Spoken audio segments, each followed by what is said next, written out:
النیہ ہی رہے گی۔ میں پچھلے چند ماہ سے اس موضوع پر ایک کتاب لکھ رہا تھا جو الحمدللہ تعالی مکمل ہو گئی۔ تو اس کتاب کا نام رکھا ہے کتاب النیہ۔ 10 راتیں جو اعتکاف کی ہیں، گویا یہ خطابات اور دروس اسی کتاب النیہ پر مشتمل ہوں گے۔ اب میرے ذہن میں اصولی طور پہ جو ترتیب تھی ان دروس اور خطابات کی، ان میں پہلا خطاب میں نیت کے معنی پہ کرنا چاہتا تھا کہ نیت کا لغوی معنی کیا ہے، شرعی معنی کیا ہے، اس کی اقسام کیا ہیں، پھر اس کے بعد قرآن مجید میں اس کی اہمیت کس طرح بیان ہوئی ہے، اس کی فضیلت کا ذکر کیسے آیا، پھر احادیث نبوی میں اس کی اہمیت اور فضیلت کا ذکر کیسے ہے، پھر صحابہ کرام کے آثار اس موضوع پر کیا ہیں، اور اولیاء کرام، تابعین، اتباع التابعین اور اولیاء الصالحین ان کے اقوال کیا ہیں۔ تو میرا خیال تھا کہ آج کی پہلی رات کی گفتگو میں اسی نظم کے ساتھ اس موضوع پر کرتا، لیکن میں نے ابھی ایک تبدیلی کی اور میں نے چاہا کہ آج کی رات وہ ہے کہ پوری دنیا میں مسلمان مساجد میں اعتکاف بیٹھ رہے ہیں۔ آج اعتکاف کا آغاز ہو رہا ہے، لوگ مساجد میں آ گئے ہیں، اور جلوس فی المساجد، مسجدوں میں اللہ کے گھر میں بیٹھنا، یہ عمل شروع ہو گیا۔ تو میں نے چاہا کہ اس اعتکاف میں بیٹھنے والوں کے لیے اور علاوہ اعتکاف کے جو لوگ نفلی طور پہ چند دن مسجدوں میں گزاریں گے اور نفلی اعتکاف کریں گے، یا ماہ رمضان المبارک کے بعد بھی جو لوگ کبھی کبھی 1 دن کے لیے، کبھی 2 دن کے لیے، کبھی 3 دن کے لیے، کبھی چند گھنٹوں کے لیے مسجد میں آ کے بیٹھتے ہیں، اور کچھ لوگوں کا معمول ہے کہ مسجد میں کچھ وقت گزارتے ہیں اللہ کے حضور، عبادت میں، ذکر میں، تسبیح اور تحلیل میں۔ تو میں نے چاہا کہ آج کی گفتگو اس موضوع پر کروں کہ اعتکاف کرنے والوں کے لیے اور مسجد میں ماہ رمضان المبارک کے علاوہ بھی سال بھر کسی بھی وقت خواہ نماز کے لیے آئیں، تو مسجد میں داخل ہونے والوں اور مسجد میں بیٹھنے والوں کے لیے نیت کیا ہونی چاہیے۔ تو میں نے چاہا کہ ابتدا اس موضوع سے کر لیں، چونکہ اس کا تعلق آج کی رات سے ہے۔ لوگ ابتدا کر رہے ہیں جلوس فی المساجد میں کا اور اعتکاف کا، حتیٰ کہ ایک نماز کے لیے بھی مسلمان جب مسجد میں آتا ہے تو حکم ہے کہ وہ اس وقت کے لیے بھی اعتکاف کی نیت کر لے۔ جتنے لمحات وہ خانہ خدا میں گزارے اس کا نفلی اعتکاف شمار ہوگا۔ تو اس چیز کے پیش نظر میں نے چاہا کہ آج اعتکاف کی نیت کیا ہونی چاہیے، اور میں نے اس سلسلے میں 15 نیات کو جمع کیا ہے، لکھا ہے، اور مسجد میں بیٹھنے والوں اور مسجد میں داخل ہونے والوں کی نیتیں کیا ہونی چاہیے۔ تو اس وجہ سے آج کی رات میں اس موضوع سے آغاز کر رہا ہوں۔ کل انشاءاللہ تعالی پھر نیت کے معنی، مفہوم اور اس کی اہمیت اور فضیلت کے مضمون کو لیں گے۔ گویا جس کو پہلا خطاب ہونا تھا اس کو ہم دوسری شب کے لیے مؤخر کرتے ہیں، اور اعتکاف اور جلوس فی المساجد، مسجدوں میں بیٹھنے اور مسجدوں میں داخل ہونے کی نیتیں کیا ہونی چاہیے، یہ ایک ایسا اصولی مسئلہ ہے اور ایک ایسی اصولی تعلیم اور تربیت کی بات ہے کہ جو لاکھوں کروڑوں مسلمانوں کے عمر بھر کام آنے والی۔ یہاں ایک بات میں عرض کر دوں ابتدائیہ کے طور پر، ان نیتوں کا بیان شروع کرنے سے پہلے، کہ نیت اور عمل میں تعلق یہ ہے کہ کہ کوئی عمل قبولیت اور درجہ کمال نہیں پاتا حسن نیت کے بغیر۔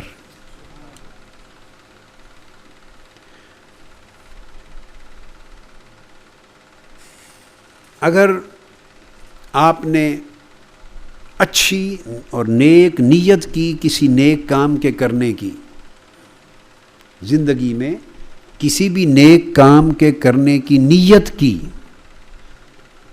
مگر کوئی رکاوٹ آ گئی، آپ بعد ازاں اس کام کو کسی رکاوٹ کے باعث، کسی مجبوری کے باعث کر نہ سکے، مگر نیت تھی کرنے کی، اور وہ عمل صالح جو کرنا چاہتے تھے وہ ہو نہ سکا، اس کے باوجود بھی آپ کو اس نیک نیت کا اجر مل جائے گا۔ تو نیت خود ایک مقبول عمل ہے، اور یہ عمل القلب ہے، نیت دل کا عمل ہے، اور دل کے عمل کا درجہ جسمانی اعضاء کے اعمال سے زیادہ ہوتا ہے۔ جسمانی اعضاء کے اعمال سے زیادہ ہے درجہ عمل القلب کا، اور نیت عمل قلب ہے۔ آگے چل کے میں حدیث بیان کروں گا، کل کے مضمون میں آئیں گی میں انشاءاللہ، کہ آقا علیہ الصلوۃ والسلام نے فرمایا اگر کوئی شخص کسی نیک کام کی نیت کر لے اور وہ کر نہ سکے کسی مجبوری کے باعث، تب بھی اس کے نامہ اعمال میں ایک نیکی لکھی جاتی ہے، اور اگر وہ عمل کر ڈالے تو پھر اس عمل کرنے پر 10 گنا اجر لکھا جاتا ہے، اور پھر 10 گنا اجر تو کم سے کم اس کو ملا، کہ صرف 10 گنا ہی اجر نہیں ملتا اس ایک نیک عمل پر، بلکہ کم سے کم 10 گنا اجر سے لے کر 700 سے بھی زائد گنا اجر ملتا ہے۔ یعنی کسی کو 10 گنا اجر ملتا ہے، یہ تو کم سے کم ہے۔ من جاء اعوذ باللہ من الشیطان الرجیم من جاء بالحسنۃ فلہ 10 امثالھا، جو ایک نیکی کا مرتکب ہوگا اس کو اللہ پاک اس ایک نیکی جیسی 10 نیکیوں کا اجر عطا کرتا ہے۔ یہ تو کم سے کم ہے۔ سو آپ جو بھی نیکی کرتے ہیں، آپ نے کہا الف لام میم، تو آقا علیہ السلام نے فرمایا الف بھی ایک حرف ہے، لام بھی حرف ہے، اور میم بھی حرف ہے، تو الف لام میم کی تلاوت کرنے پر آپ کو 30 نیکیوں کا اجر ملتا ہے۔ چونکہ تلاوت تو 3 حروف کی اور ہر حرف کی تلاوت ایک عمل صالح ہوا، اس پر 10 نیکیاں ملی۔ پھر لام کہا، اس کی تلاوت بھی عمل صالح ہے، 10 نیکیاں ملی۔ میم کی تلاوت بھی عمل صالح ہے، 10 نیکیاں ملی۔ تو الف لام میم کی جب آپ نے تلاوت کی، قرآن کی تلاوت سمجھ کر، تو 30 نیکیاں ملی۔ یہ تو علی الاقل ہے، کم سے کم۔ لیکن اب سوال پیدا ہوتا ہے کہ اسی ایک ہی عمل پر کسی کو 10 نیکیاں ملی، کسی کو اسی ایک عمل پہ 100 نیکیاں لکھی گئیں اس کے نامہ اعمال میں، اور کسی شخص کو اسی عمل پر 700 نیکیاں لکھی گئیں اس کے نامہ اعمال میں، اور کسی کو 700 سے بھی زیادہ بے حساب نیکیاں اس کے نامہ اعمال میں لکھی گئیں۔ اب میں ابتدائیہ کے طور پہ اس نقطے کو سمجھا کر اس مضمون کی طرف آنا چاہتا ہوں۔ تو سوال یہ پیدا ہوا کہ عمل تو وہی ایک تھا، کرنے والے مختلف لوگ ہیں، کرنے والے 5-10 مختلف لوگ ہیں، اور ہر شخص ان میں سے وہی عمل کر رہا ہے، عمل مختلف نہیں ہوا۔ ایک کو 10 نیکیاں مل رہی ہیں نامہ اعمال میں، ایک کے نامہ اعمال میں 100 نیکیوں کا ثواب لکھا جا رہا ہے، ایک کے نامہ اعمال میں 700 نیکیوں کا ثواب لکھا جا رہا ہے، اور ایک کے نامہ اعمال میں بے حد و حساب بے شمار، گنتی سے باہر، حساب و کتاب سے باہر اس کے اجر و ثواب کو لکھا جا رہا ہے۔ اب سوال پیدا ہوتا ہے کہ عمل کی کمیت میں تو فرق نہیں پڑا، عمل تو وہی ایک ہے، جو 5 آدمی یا 10 آدمی جدا جدا کر رہے ہیں، سب نے عمل ایک ہی کیا ہے، عمل صالح، مگر اجر و ثواب ہر ایک کو جدا جدا مل رہے ہیں، 10 سے لے کر ہزاروں لاکھوں گنا تک مختلف اجر مل رہے ہیں۔ تو جو عمل کی کمیت ہے، کوانٹم آف ڈیڈ، جو اس کا کوانٹم ہے، اگر اس نے 2 نفل پڑھے ہیں، اگر اس نے تھوڑی سی خیرات کی ہے، اگر اس نے مسجد کی صفائی کی ہے، اگر کسی غریب حاجت مند کی مدد کی ہے،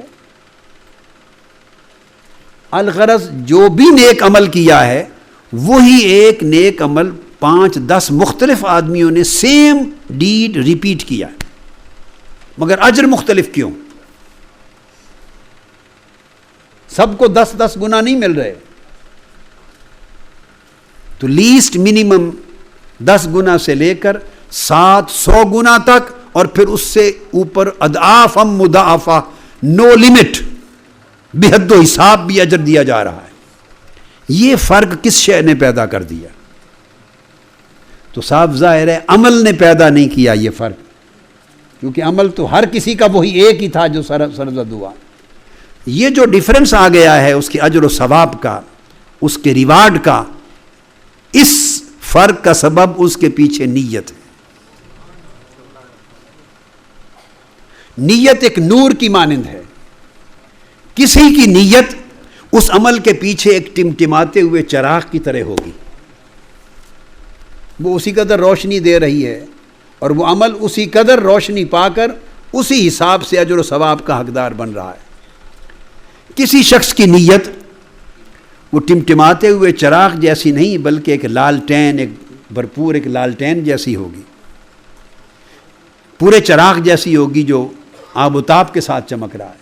کسی کی نیت ایک بلب اور ٹیوب کی طرح ہوگی، کسی کی نیت فلڈ لائٹ کی طرح ہوگی، کسی کی نیت چاند 14ویں کے چاند کی طرح ہوگی، کسی کی نیت ستارے کی طرح ہوگی، کسی کی نیت سورج کی طرح ہوگی۔ تو جتنی روشنی اور نور اس کی نیت میں، قوت جو نیت کی ہے، اس نیت کے اندر جو اخلاص ہے، اس نیت کے اندر جو خالصیت ہے، پیورٹی ہے، للہیت ہے، خالصیت ہے، وہ اسی حساب سے اس نیت کے اندر نور کو بڑھاتا جا رہا ہے، اس کا اخلاص اور قوت کو بڑھاتا جا رہا ہے، اور برکت کو بڑھاتا جا رہا ہے، اور قبولیت کو بڑھاتا جا رہا ہے، اور اس کے درجہ اور رتبہ کو بڑھاتا جا رہا ہے۔ جوں جوں نیت کی قوت بڑھتی جا رہی ہے تو عمل کا درجہ اور اجر و ثواب بڑھتا جا رہا ہے۔ اس لیے یہ بھی فرمایا آقا علیہ السلام نے صحابہ کرام سے کہ جو دور تھا ان کی نیتوں کے اخلاص کا عالم بڑا مختلف تھا۔ فرمایا وہ اگر ایک رتی برابر یا رائی کے دانے یا گندم کے دانے برابر صدقہ اور خیرات کریں تو اس پر ان کو اتنی کوانٹیٹی پر اجر اور ثواب اتنا ملتا ہے کہ آخری زمانے میں جب لوگوں کی نیتیں خراب ہو چکی ہوں گی، ان میں ملاوٹ ہو چکی ہوگی، تو وہ احد پہاڑ کے برابر اگر سونا اللہ کی راہ میں خیرات کریں گے تو ان کو اتنا اجر ملے گا جتنا میرے صحابہ میں سے کسی شخص کو ایک رائی کے دانے کے برابر خیرات پہ اجر ملتا۔ اب یہ جو فرق ہے، اس فرق کا سبب اخلاص اور خالصیت ہے۔ اس لیے آقا علیہ الصلوۃ والسلام نے فرمایا نیت المؤمن خیر من عملہ وعمل المنافق خیر من نیتہ۔ حدیث نبوی صلی اللہ علیہ وسلم کہ مومن کی نیت اس کے عمل سے بہتر ہوتی ہے، اور منافق کا عمل اس کی نیت سے بہتر ہے۔ سبحان اللہ۔ منافق عمل پر زور زیادہ دیتا ہے کیونکہ عمل نظر آنے والی شے ہے، عمل دکھائی دیتا ہے، عمل دنیا میں اپریشیٹ ہوتا ہے، لوگ عمل دیکھ کر تعریف کرتے ہیں، مدح کرتے ہیں، اور اس تعریف سے نفس پھولتا ہے، انسان نیکوکار کہلاتا ہے، بزرگ کہلاتا ہے، پھر اس کی تعظیم و تکریم ہوتی ہے۔ عمل بہت ساری چیزیں ساتھ لاتا ہے، اس لیے منافق کا پورا ایمفسس اور کنسنٹریشن اس عمل کو بڑھانے پر ہوتی ہے، اور نیت جو کہ فعل قلب ہے وہ نظر کسی کو نہیں آتی، اس کو صرف ایک ذات دیکھتی ہے اور وہ اللہ۔ مجھے بندوں کو نظر نہیں آتی، مجھے بندوں کو نظر، اس کے دیکھنے والا صرف اللہ ہے۔ لہذا وہ منافق نیت پہ توجہ نہیں کرتا، کیونکہ اس کے عمل کی غرض و غایت ریا اور دکھلاوا ہوتا ہے، اور دنیا میں اس عمل کے نتیجے میں مدح سرائی لینا ہوتا ہے۔ لہذا وہ کنسنٹریٹ کرتا ہے عمل کے کوانٹم کو اور عمل کو پرزینت بنانے اور مزین کرنے اور آراستہ پہراستہ کرنے پر، اور نیت کو نیگلیکٹ کرتا ہے، کیونکہ نیت تو لوگوں نے دیکھنی ہے۔ اور فرمایا آقا علیہ السلام نے کہ مومن کا حال اس کے برعکس ہے، مومن کا عمل قلیل بھی ہو وہ پرواہ نہیں کرتا، کیونکہ یہ عمل لوگوں نے دیکھنا ہے۔ مومن زور دیتا ہے کہ نیت میری کثیر ہو، نیت اعلیٰ ہو، چونکہ نیت پر نگاہ رب کی پڑ رہی ہے، جو چیز اللہ کی نظر میں آ رہی ہے مومن اس کو بہتر کرتا ہے۔ اور اس طرح کی نیت پھر جتنی اعلیٰ ہوتی چلی جائے گی عمل کو اتنا ارفع کرتی چلی جائے گی، عمل کا درجہ اٹھتا چلا جائے گا۔ اس لیے قرآن مجید کی جو آیہ کریمہ میں نے تلاوت کی، اللہ رب العزت نے ارشاد فرمایا سورہ البینہ میں آیت نمبر 5 ہے، ارشاد فرمایا وَمَا أُمِرُوا إِلَّا لِيَعْبُدُوا اللَّهَ مُخْلِصِينَ لَهُ الدِّينَ حُنَفَاءَ۔ فرمایا انہیں مسلمانوں کو، لوگوں کو، اہل ایمان کو صرف یہی حکم دیا گیا تھا اور اس کے سوا اور کچھ نہیں، کہ اگر اللہ کی اطاعت کرنی ہے، اللہ کی بندگی اختیار کرنی ہے تو اخلاص کے ساتھ اختیار کریں۔ کیا؟ اخلاص کے ساتھ بندگی اختیار کریں۔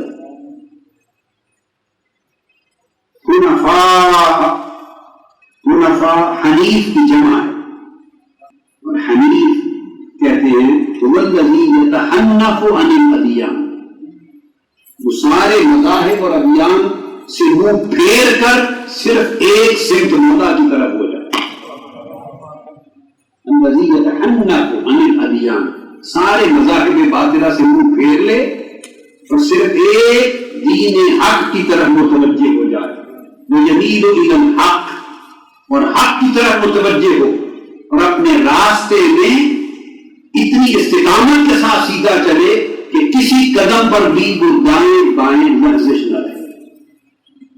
تو ایسا سیدھا دائیں بائیں سے صرف نظر کر کے کامل یکسوئی کے ساتھ سیدھا چلنے والے کو حنیف کہتے ہیں، اور اس کی جمع ہونا پاک۔ اللہ رب العزت نے پھر مخلصین لہ الدین، اخلاص کی پھر تعریف کی، اخلاص ایسا ہو کہ پھر وہ صرف للہیت پر قائم ہو، اس میں میل اللہ ہو، اس میں فقط توجہ اللہ ہو، اس میں فقط التفات اللہ ہو، اور اللہ کی طرف توجہ اور التفات کے سوا ما سوى اللہ کا نہ کوئی دھیان رہے، نہ رجحان رہے، نہ گیان رہے، نہ میدان رہے۔ ما سوى اللہ کا نہ کوئی میدان رہے، نہ رجحان رہے، نہ دھیان رہے، نہ گیان رہے۔ بندہ کاملاً فتبتل الیہ تبتیلا، ہر ما سوى اللہ سے غیر سے کٹ کر فقط اس کی طرف ملتفت اور متوجہ ہو کے چلے۔ جس کی راہ میں ایسی استقامت اور سیدھا پن ہو اس کو حنیف کہتے ہیں۔ پر میں اخلاص اس درجے کا، یہ شرط ایمان کی بیان کر کے نیتوں میں اخلاص بیان کر کے پھر عمل کا حکم دیا۔ اب اس کے بعد فرمایا وَيُقِيمُ الصَّلَاةَ وَيُؤْتُ الزَّكَاةَ، کہ پھر نماز قائم کرتے ہیں اور زکوٰۃ ادا کرتے ہیں۔ ذَلِكَ دِينُ الْقَيِّمَةِ، فرمایا یہ ہے دین قیم، دین مستقیم۔ تو آپ نے دیکھا اقامت صلاۃ اور ایتاء زکوٰۃ جیسے عمل کو مؤخر کیا، پہلے نیت کی صفائی کی، پہلے اخلاص کا پودا بویا ہے دل کی زمین میں، روح کی زمین میں، من اور دھیان اور رجحان اور خیال کی زمین میں اخلاص کا پودا، للہیت کا پودا، خالصیت کا پودا بویا ہے، اور ہر باطل اور ما سوا سے توجہ کو ہٹایا ہے، کاٹا ہے۔ جب یہ یکسوئی نیت کی خالصتاً نصیب ہو گئی تو اس کے بعد اب اعمال صالحہ کی طرف بات کی ہے کہ یہ دین قیم، اگر دین مستقیم کی راہ چاہتے ہو تو اس ترتیب سے چلے۔ تو وہ نیت کی اصلاح مقدم ہے، تب جا کر عمل قبول ہوتا ہے۔ اور لطف کی بات یہ ہے، جیسا کہ میں نے حدیث پاک صحیح بخاری کی حدیث کے ذریعے عرض کیا کہ اگر محض نیت حسنہ ہو، نیک نیت ہو، اور عمل کسی مجبوری سے رہ جائے تو اس کا بھی اجر ہے۔ اب اس کے برعکس اگر عمل نیک ہو اور اس کے پیچھے نیت نیک نہ ہو تو عمل نیک کسی اجر کا باعث نہیں بنتا، رائے نہ جاتا۔ گویا نیت بغیر عمل کے بھی درجہ دیتی ہے، آپ کو ثواب دیتی ہے، جبکہ عمل بغیر نیت کے درجہ اور ثواب نہیں دیتا، اور کمال تو پھر دور کی بات ہے۔ اور اگر پھر اس نیک عمل کے پیچھے نیت باطلہ آ جائے، نیت فاسدہ آ جائے، خراب نیت آ جائے، تو نہ صرف یہ کہ عمل اجر سے محروم ہو جائے گا بلکہ وہ عمل باعث عذاب بن جائے گا۔ تو آپ نے دیکھا کہ کنجی عمل کی قبولیت کی یا عمل کے مردودیت کی، عمل کے کمال کی یا عمل کے عذاب میں بدل جانے کی کنجی نیت میں۔ قرآن مجید میں سورہ الماعون میں ارشاد فرمایا، نماز ویل للمصلین الذین هم عن صلاتهم ساہون، یہ نمازوں کو بھولنے والے کون ہیں؟ الذین هم یراؤون ویمنعون الماعون، جو ریاکاری کرتے ہیں۔ تو نماز پڑھتے ہیں مگر نماز میں نیت چونکہ دکھلاوا ہے تو وہ نماز بھی دوزخ کے اذیت ناک طبقے کا باعث بن جاتی ہے، نماز اس کو دوزخ میں لے جا رہی ہے۔ فویل للمصلین، ریاکاری کرنے والے نمازیوں کے لیے ہلاکت ہے، اور دوزخ کا سب سے نچلا درجہ ہے ریاکاری کی نماز پڑھنے والوں کے لیے۔ تو آپ نے دیکھا کہ پڑھی تو نماز ہے مگر نیت باطل ہونے کی وجہ سے، نیت ریاکاری کی ہونے کی وجہ سے نماز نہ صرف یہ کہ اس کے اجر کو ضائع کرنے سے روک سکی، نہیں، نماز اس کو دوزخ میں پھینکے جانے سے بھی نہیں روک سکی۔ اسی نماز نے جس میں نیت ریاکاری کی آ گئی وہ باعث دوزخ بن گئی، جبکہ اس نماز نے اسے دوزخ سے نکال کے جنت لے جانا تھا۔ تو نیت نے پورا حال بدل دیا۔ تو قرآن مجید کا قاعدہ آپ سمجھ گئے، وہ یہ ہے کہ نیت کنجی ہے ہر عمل کی قبولیت کی، اور ہر عمل کے اجر و ثواب کی، اور ہر عمل کے کمال کی۔ ہم اپنی زندگیوں میں بہت سے عمل ایسے کرتے ہیں جو بلا نیت کرتے ہیں، وہ رائے گاہ جاتے ہیں۔ یاد رکھ لیں، جو عمل نیت کے بغیر کیا، نیت، اور جو عمل ارادے کے بغیر کیا وہ عمل نہیں، وہ فعل کہلاتا ہے۔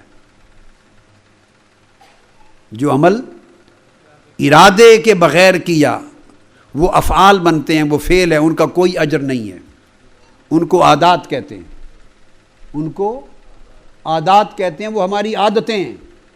جو بغیر ارادے کے کیے جائیں وہ افعال اور عادات ہیں، اور جو ارادے کے ساتھ کیے جائیں وہ اعمال ہیں۔ افعال اور اعمال میں فرق ہے۔ ارادے سے کیا جانے والا فعل عمل بن جاتا ہے، اور بغیر ارادے کے صادر ہونے والا فعل فعل رہتا ہے۔ فعل پر اجر نہیں کیونکہ وہ عادت ہے، عمل پر اجر ہے کیونکہ وہ عبادت ہے۔ فعل پر اجر نہیں ہے، وہ عادت ہے۔ آپ نے کھانا کھایا روٹین میں یہ میں نیت کا نقطہ سمجھا رہا ہوں۔ ہم 24 گھنٹے ساری زندگی اگر ہم چاہیں تو زندگی کا ہر لمحہ عبادت بنا لیں، لیکن ہم نے ساری زندگی بیکار کر رکھی۔ سب لمحے زندگی کے ہمارے رائے گاہ جا رہے ہیں۔ ہم روز کھانا کھاتے ہیں مگر کھانا کھاتے ہوئے کبھی ایسی نیت نہیں کرتے کہ وہ ہمارے کھانے کو عبادت میں بدل دے. ورنہ جو آپ کھا رہے ہیں کھانا پیٹ میں جا رہا ہے وہ کھانا بھی عبادت بنتا.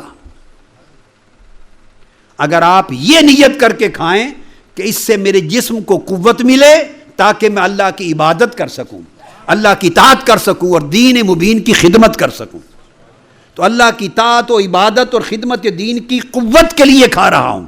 اتنی نیت کرنے میں بتائیے آپ کا کیا خرچ ہوتا ہے, کیا خرچ ہوتا ہے اتنی نیت کرنے سے. اتنی نیت کر لی, اب روٹی کھا رہے ہیں, بریانی کھا رہے ہیں, مرغا کھا رہے ہیں, گوشت کھا رہے ہیں, ام علی سویٹ ڈش کھا رہے ہیں, جو کچھ چاہیں کھا رہے ہیں, عبادت ایک ایک لقمہ عبادت بن رہا ہے بشرطے کہ رزق حلال تھا. اتنی عبادت, اتنی نیت نے کھانے کو عبادت بنا دیا. اور ہم کھاتے ہیں روز مگر کبھی نیت نہیں کی اس کی. میکسیمم کیا کرتے ہیں, بسم اللہ الرحمن الرحیم کہہ ڈالی اگر اللہ نے توفیق دی, ورنہ وہ اس کے کہنے سے برکت ہو گئی اس میں, بس عبادت نہیں بنی. نیت اگر یہ کر لیتے تو عبادت ہو جاتی. یہ تو کھانا تھا. ایک مثال اور دیتا ہوں, نیت نیند کو عبادت بنا دیتی, نیند کو عبادت بنا دیتی. اس لیے حدیث پاک میں ہے علماء صالحین, علماء کاملین, اہل اللہ, جو علماء عارفین ہیں, ان کی نیند دوسرے لوگوں کی نفلی عبادت سے افضل ہے. کیونکہ وہ جب نیند کرتے ہیں تو اس نیت سے نیند کرتے ہیں کہ جسم کو آرام ملے اور جسم کو آرام کے باعث فریش ہو تاکہ صبح اٹھوں تو پھر اللہ کی نوکری کر سکوں, آقا کی نوکری کر سکوں, دین کی خدمت کر سکوں, عبادت و طاعت بجا لا سکوں, اور جو فرائض دین امت کی خدمت کے, دین کی خدمت کے, اللہ اور اس کے رسول کی تابعداری وفاداری کے میرے سپرد ہیں, میں فریش طاقتور جسم کے ساتھ سر انجام دے سکوں. یہ نیت کر کے سو گئے, سونے سے لے کر بیدار ہونے تک ہر لمحہ عبادت بن گیا. اور ملائکہ آپ کے سرانے بھی اور آپ کے پائنتی بھی کھڑے آپ کی بخشش کی دعائیں کرتے رہے. اب بولیے, نیت کی قوت اتنی ہے کہ اس نے آپ کی نیند کو عبادت بنا دی, چلنے پھرنے کو عبادت بنا دی, اٹھنے بیٹھنے کو عبادت بنا دی. تو ہم اپنی زندگی میں بے شمار عمل کرتے ہیں جس میں نیت ہی نہیں ہوتی, ایسے کرتے چلے جاتے ہیں, وہ ہمارے افعال اور عادات بن جاتی ہیں اور ردی کی ٹوکری میں چلے جاتے ہیں. ان کا نامہ اعمال میں کوئی فائدہ نہیں ہوگا. صرف اگر نیت کا مسئلہ سمجھ لیں, ان 10 دنوں میں 10 راتوں میں پوری زندگی بدل جائے, لمحہ لمحہ آپ کا عبادت بن جائے. جو کام کرنے لگیں بس دیکھیں کہ کام اللہ کی رضا کا ہے, اللہ کے امر کی مطابقت میں ہے, حکم رسول صلی اللہ علیہ وسلم کی مطابقت میں ہے. بس اس کو تعین کر لیں, اللہ کے حکم کے خلاف نہ ہو, کام حرام نہ ہو, مشروع ہو, اوامر میں ہو, نواہی میں نہ ہو, اور اس کی نیت اللہ کے لیے کر لیں. ہر کام جو مباحات زندگی میں سے ہے وہ عبادات بن جائیں گی. وہ عادت نہیں رہے گی, عبادت ہو جائے گی. یا تو یہ ہوتا ہے کہ ہم نیت ہی نہیں کرتے, یا یہ ہوتا ہے کہ کام کرتے ہیں مگر اس کے اندر نیت بھی کرتے ہیں اور نیت اللہ کے لیے نہیں ہوتی, خالصتاً لوجہ اللہ نہیں ہوتی. تو نتیجتاً وہ عمل اجر و ثواب سے بھی محروم رہتا ہے اور اللہ کے حضور قربت کے حصول سے بھی محروم رہتا ہے اور خدا کی رضا کے حصول سے بھی محروم رہتا ہے, کہ وہ لوجہ اللہ نہیں کرتے. دنیاوی اغراض اور مقاصد آ جاتے ہیں تو عمل باطل ہو جاتا ہے, اجر اور ثواب کا باعث نہیں بنتا اور ہمارے قلب و باطن کو نور فراہم نہیں کرتا, اندر اندھیرا ہی رہتا ہے, عمل کر کے بھی اندھیرا رہتا ہے. ایسے لوگ قیامت کے دن ہوں گے جو کھڑے ہوں گے اللہ کے حضور اور پوچھا جائے گا لاؤ کوئی عمل اللہ کے حضور, کیا کر کے آئے ہو؟ عالم اٹھے گا, کہے گا کہ باری تعالیٰ تو نے مجھے علم دیا اور میں نے تیرے علم دین کو پھیلایا لوگوں تک. اللہ نے فرمایا مجھ سے بہتر بھی کوئی نیتوں کا حال جانتا ہے. تو نے علم کی تبلیغ اور ابلاغ کیا تاکہ لوگ تجھے عالم کہیں اور تیری عزت ہو. جو تو نے چاہا جس کی نیت کی تجھے مل گیا، آج کے دن کے لیے کوئی اجر نہیں ہے۔ غنی کھڑا ہوگا، تو نے مجھے مال دیا، میں نے غریبوں پر خرچ کیا، اللہ پاک جواب دیں گے کہ تو نے اس لیے خرچ کیا کہ لوگ تجھے سخی اور غنی کہیں، اور تجھے ملتے ہوئے تیرے آگے جھکیں، عزت تیری شہر میں ہو بڑی کہ بڑا سخی، بڑا خرچ کرنے والا ہے۔ جو تو نے چاہا، جو تیری نیت تھی تجھے دنیا میں مل گیا، آج کے دن کے لیے تیرے کسی عمل کا کوئی اجر نہیں۔ تیسرا کھڑا ہوگا کہ باری تعالیٰ تو نے مجھے زندگی دی اور میں نے تیری راہ میں لوٹا دی، شہید کھڑا ہوگا، مجاہد، میں نے جہاد کیا۔ اللہ پاک نے فرمایا کہ تو نے جہاد میں ضرور گیا، مگر تیری نیت یہ تھی کہ لوگ مجھے شہید کہیں گے، میرے بچوں کے میں اندر نام ہوگا، زندہ رہ گیا تو غازی کہیں گے، مجاہد فی سبیل اللہ کہیں گے۔ تو نے نام وری اور شہرت کے لیے جہاد میں حصہ لیا، جاؤ جو تو نے چاہا مل گیا، آج کے دن کے لیے کوئی اجر نہیں۔ حکم ہوگا ملائکہ کو کہ ان تینوں کو دوزخ میں پھینک دیا جائے۔ ان باتوں کی تفصیلات آگے انشاءاللہ تعالی آئیں گی۔ آج میں صرف نکتہ یہ سمجھا رہا ہوں ابتدائیہ کے طور پر کہ نیت باطل ہو تو بڑے بڑے اعلیٰ درجے کے اعمال نہ صرف رائگاں جاتے ہیں، اگر نماز فویل للمصلین دوزخ کے اذیت ناک اور سب سے نچلے درجے کا باعث بن سکتی ہے ریاکاری کی نیت کے سبب، تو باقی کون سے اعمال ہیں جن کی نیت باطل ہوگی، ریاکاری کی ہوگی تو بندے کو بچا لیں گے؟ یا نیت نہیں کرتے تو عادات اور افعال رہ جاتے ہیں، اور اگر نیت ہوتی ہے تو دل کے اندر کھوٹ ہوتا ہے، خالصتاً لوجہ اللہ نہیں کرتے، کوئی غرض دنیا کی پیش نظر ہوتی ہے، اندر ایک دھوکہ ہوتا ہے، ایک مکر ہوتا ہے، ایک ہیلا ہوتا ہے۔ اور کچھ لوگ ایسے ہوتے ہیں کہ جو نیکی کی نیت بھی کرتے ہیں اور ساتھ دنیاوی مقاصد کی نیت بھی کرتے ہیں، وہ مکس اپ کر دیتے ہیں۔ تین قسمیں، اس لیے اولیاء نے اور نیت کے ائمہ نے بیان کیا کہ نیت کی تین قسمیں ہیں، نیت صافیہ یا نیت خالصہ۔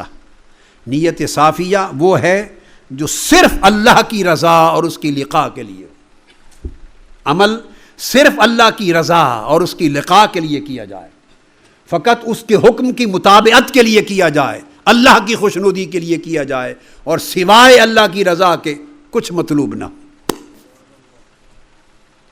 ایسی نیت جس عمل کے پیچھے ہوگی اس کو نیت صافیہ کہیں گے، اسے نیت صافیہ کہیں گے۔ اب یہاں ایک مثال دیتا ہوں۔ حضرت سیدنا امام احمد الرفاعی بیان کرتے ہیں کہ ایک شخص حضرت رابعہ بصری رضی اللہ تعالی عنہ سے ملا۔ آپ حج کے سفر میں تھیں، حج کے سفر میں تھیں، تو اس نے کہا کہ مجھے آپ سے بڑی محبت ہے، میں آپ کا سچا طالب ہوں اور آپ کی محبت میں گرفتار ہوں۔ حضرت رابعہ بصری رضی اللہ تعالی عنہ رک گئیں اس کی بات سن کر۔ آپ نے فرمایا سچ کہہ رہے ہو؟ اس نے کہا ہاں۔ آپ نے فرمایا اچھا ایک بات سنو، میری ایک بہن ہے، تم نے شاید اس کو نہیں دیکھا، مجھ سے بدرجہ خوبصورت ہے، اس کی حسن و جمال کی کوئی حد ہی نہیں، دیکھو ذرا مڑ کے میری بہن کو اور پھر موازنہ کرو۔ بس آپ نے جب یہ بات کی، اس شخص نے سنتے ہی دفعتاً گردن پھیری اور آپ کی بہن کو تکنے لگے۔ وہ شخص جو ہی گردن پھیری آپ نے تماچا منہ پہ مارا اور کہا بدبخت جھوٹے، دعویٰ میرے ساتھ عشق کا اور تکنا کسی اور کے حسن کو۔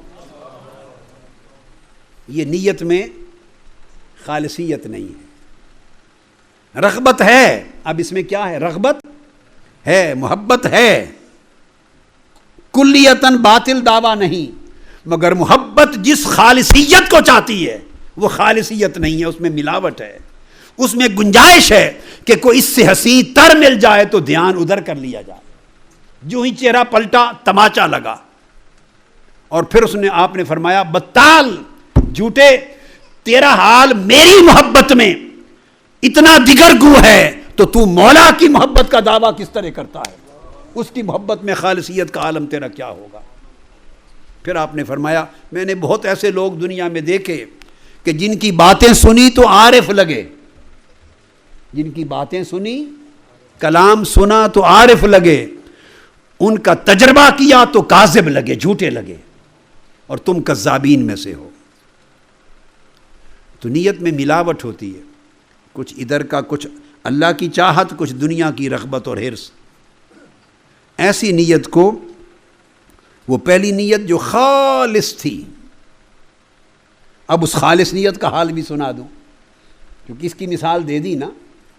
اب جہاں نیت صافیہ ہوتی ہے، نیت صافیہ ہوتی ہے، خالص، اس میں حضرت ذُنُّون مصری رضی اللہ تعالیٰ عنہ فرماتے ہیں، میں حج پر گیا اور کعبۃ اللہ کے طواف میں تھا، تو میری نظر ایک جوان پہ پڑی، اور میں نے اس کے چہرے کو دیکھا تو معرفت کے آثار نمایاں تھے۔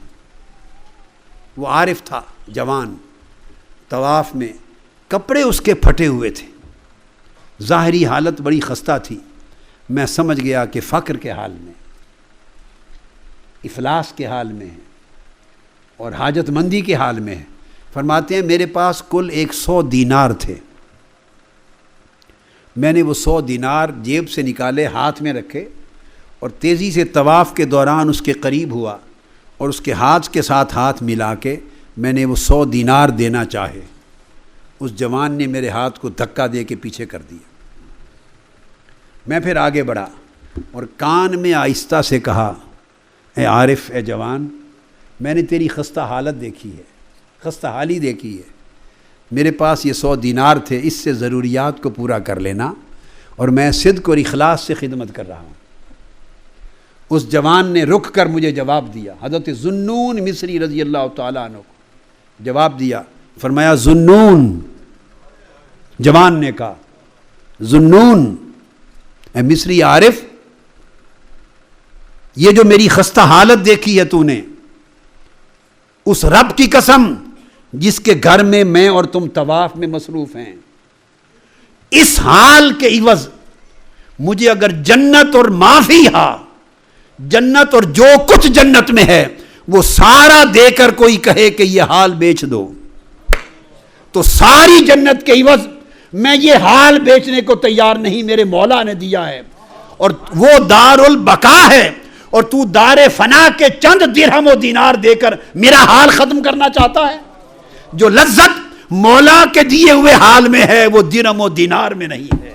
تو جو لوگ اپنے تعلق میں اللہ کے ساتھ، اپنے تعلق میں یوں خالص ہو جاتے ہیں، وہ پھر وہ لذت پاتے ہیں کہ ان کی خستہ حالی سے بہتر خوشحالی کوئی نہیں ہوتی۔ ان کو اس حال میں کیف و سرور ملتا ہے جب نیت کسی بھی عمل میں صافیہ ہو جائے تو ان کی زندگیوں سے اذیت ختم ہو جاتی ہے، ان کی زندگی میں دکھ نہیں رہتا، ان کی زندگی میں پریشانی نہیں رہتی۔ جب اذیت اور دکھ نہیں رہتا سو ان کی زندگی میں زبان پر شکوہ نہیں آتا۔ یہ ہر روز دیکھتے ہیں نا، جس کو ملو وہ شکوے کرتا ہے، جس کو ملو پریشانیاں بیان کرتا ہے، جس کی بات سنو دکھ بیان کرتا ہے۔ ارے یہ دکھ اسی لیے ہے نا کہ جہاں سے سکھ ملنا تھا اس سے جڑے نہیں ہیں۔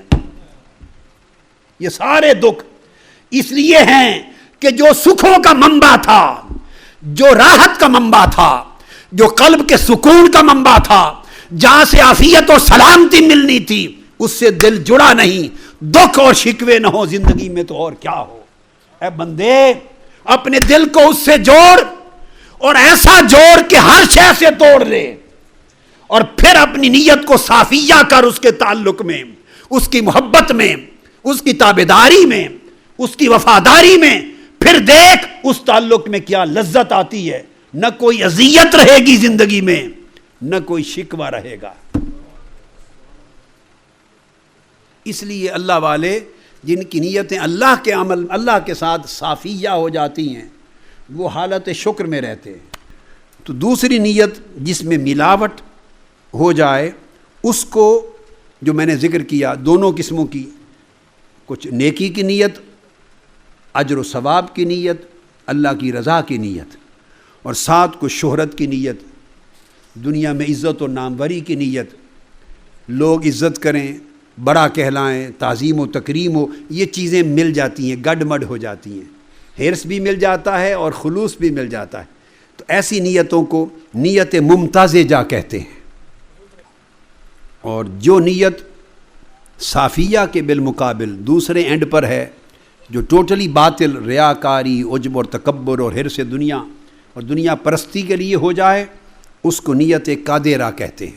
یعنی کامل کدورت آ جاتی ہے، اس میں میل کچیل آ جاتا ہے، اس میں صفائی کی گنجائش نہیں ہوتی. یعنی آدمی ظاہری نیک اعمال کرتا ہے مگر باطل ارادے کے لیے، باطل اغراض کے لیے، دنیاوی مقاصد کے لیے، دنیاوی حرص اور لالچ کے لیے، دنیاوی چاہتوں کے لیے. تو وہ نیت قادرہ ہے. قادرہ جو خالص اللہ کے لیے انسان عمل کرے وہ نیت صافیہ ہے. اور جس میں دونوں کیفیتوں کا امتزاج ہو جائے وہ نیت ممتازجہ ہے. اب آپ نیت کی 3 قسمیں سمجھ گئے. اب قرآن مجید کی ایک آیت کا ٹکڑا پڑھتا ہوں آپ کو، اب اس کا معنی سمجھ میں آ جائے گا. وہ سورہ احقاف کی آیت ہے. ارشاد فرمایا وَلِكُلٍّ دَرَجَاتٌ مِمَّا عَمِلُوا. وہ تمام لوگ انہوں نے جو جو عمل کیے تو ہر عمل کرنے والے کے لیے درجات مختلف ہیں. جو بات میں نے شروع میں کہی تھی، ہر شخص کے لیے جدا جدا درجات ہیں مما عملو، ان کے عمل کے نتیجے میں. اور وہ جدا جدا جو درجات بن جاتے ہیں عمل کے نتیجے میں، وہ جدا درجات ان کی نیتوں کے کیفیت کے باعث ہوتے ہیں کہ نیت کیسی ہے، اس سے ان کے احوال اعمال کے بدل جاتے ہیں. اب نیت صافیہ کے لیے آج یہ پہلی شب ہے اعتکاف کی، آخری عشرہ کی، 21ویں شب ہے نا رمضان المبارک کی، اور یہ شب شہادت سیدنا مولا علی المرتضیٰ بھی ہے کرم اللہ وجہ الکریم. تو میں نے چاہا کہ ان کی شہادت کے مناسبت سے اسی نیت صافیہ کی مثال سمجھاتے ہوئے ان کا تذکرہ کر دوں ایک مثال کے طور پر، تاکہ آج رات ان کا ذکر بھی ہمارے اس کلام میں برکت کے لیے شامل ہو جائے کہ نیت صافیہ کیا ہے. اس کی ایک تعریف آئی ہے قرآن مجید میں، اور تعریف ان کا ایک واقعہ بیان کر کے سیدنا مولا علی المرتضیٰ کرم اللہ وجہ الکریم اور سیدہ کائنات سیدۃ نساء اہل الجنہ حضرت سیدہ فاطمۃ البتول الزہرا رضی اللہ تعالی عنہ، ان دونوں نے روزے رکھے حسنین کریمین کی علالت پر. وہ بیمار ہوئے، انہوں نے منت مانی قرآن مجید میں کہ وہ شفا یاب ہوں گے تو روزے رکھیں گے. شفا یاب ہو گئے، شکرانے کے 3 روزے رکھے. اور سیدنا مولا علی المرتضیٰ کرم اللہ وجہ الکریم کے پاس اب کھانے کا بھی ان دنوں میں نہیں تھا، کہیں کچھ دن مزدوری کی اور کچھ جو لے آئے، وہ دیے سیدہ عالم رضی اللہ تعالی عنہ کو سلام اللہ علیہ. آپ نے اس سے کچھ روٹی کھانا پکایا، شام کا وقت تھا، کچھ کھجوریں رکھیں. تو جب افطار کرنے لگے تو افطار کے وقت ایک شخص آیا دروازے پر، اس نے آواز دی کہ میں یتیم ہوں اور میرے پاس کھانے کا کچھ نہیں، میں بھوکا ہوں. آپ نے جو کچھ تھا اٹھا کے ان کو دے دیا، اس کو یتیم کو دے دیا، اور خود پانی سے افطار کر لیا. پھر دوسرے دن روزہ رکھا، یہ قرآنی واقعہ ہے. دوسرے دن روزہ رکھا، پھر افطار کا وقت آیا، ایک اور شخص دروازے پر آیا، اس نے دستک دی اور کہا کہ میں مسکین ہوں، محتاج ہوں اور میں بھوکا ہوں، میرے پاس کچھ نہیں. سب کچھ اٹھا کے اسے دے دیا. یہ عمل بتا رہا ہوں، عمل، اور خود پانی سے افطار کر لی.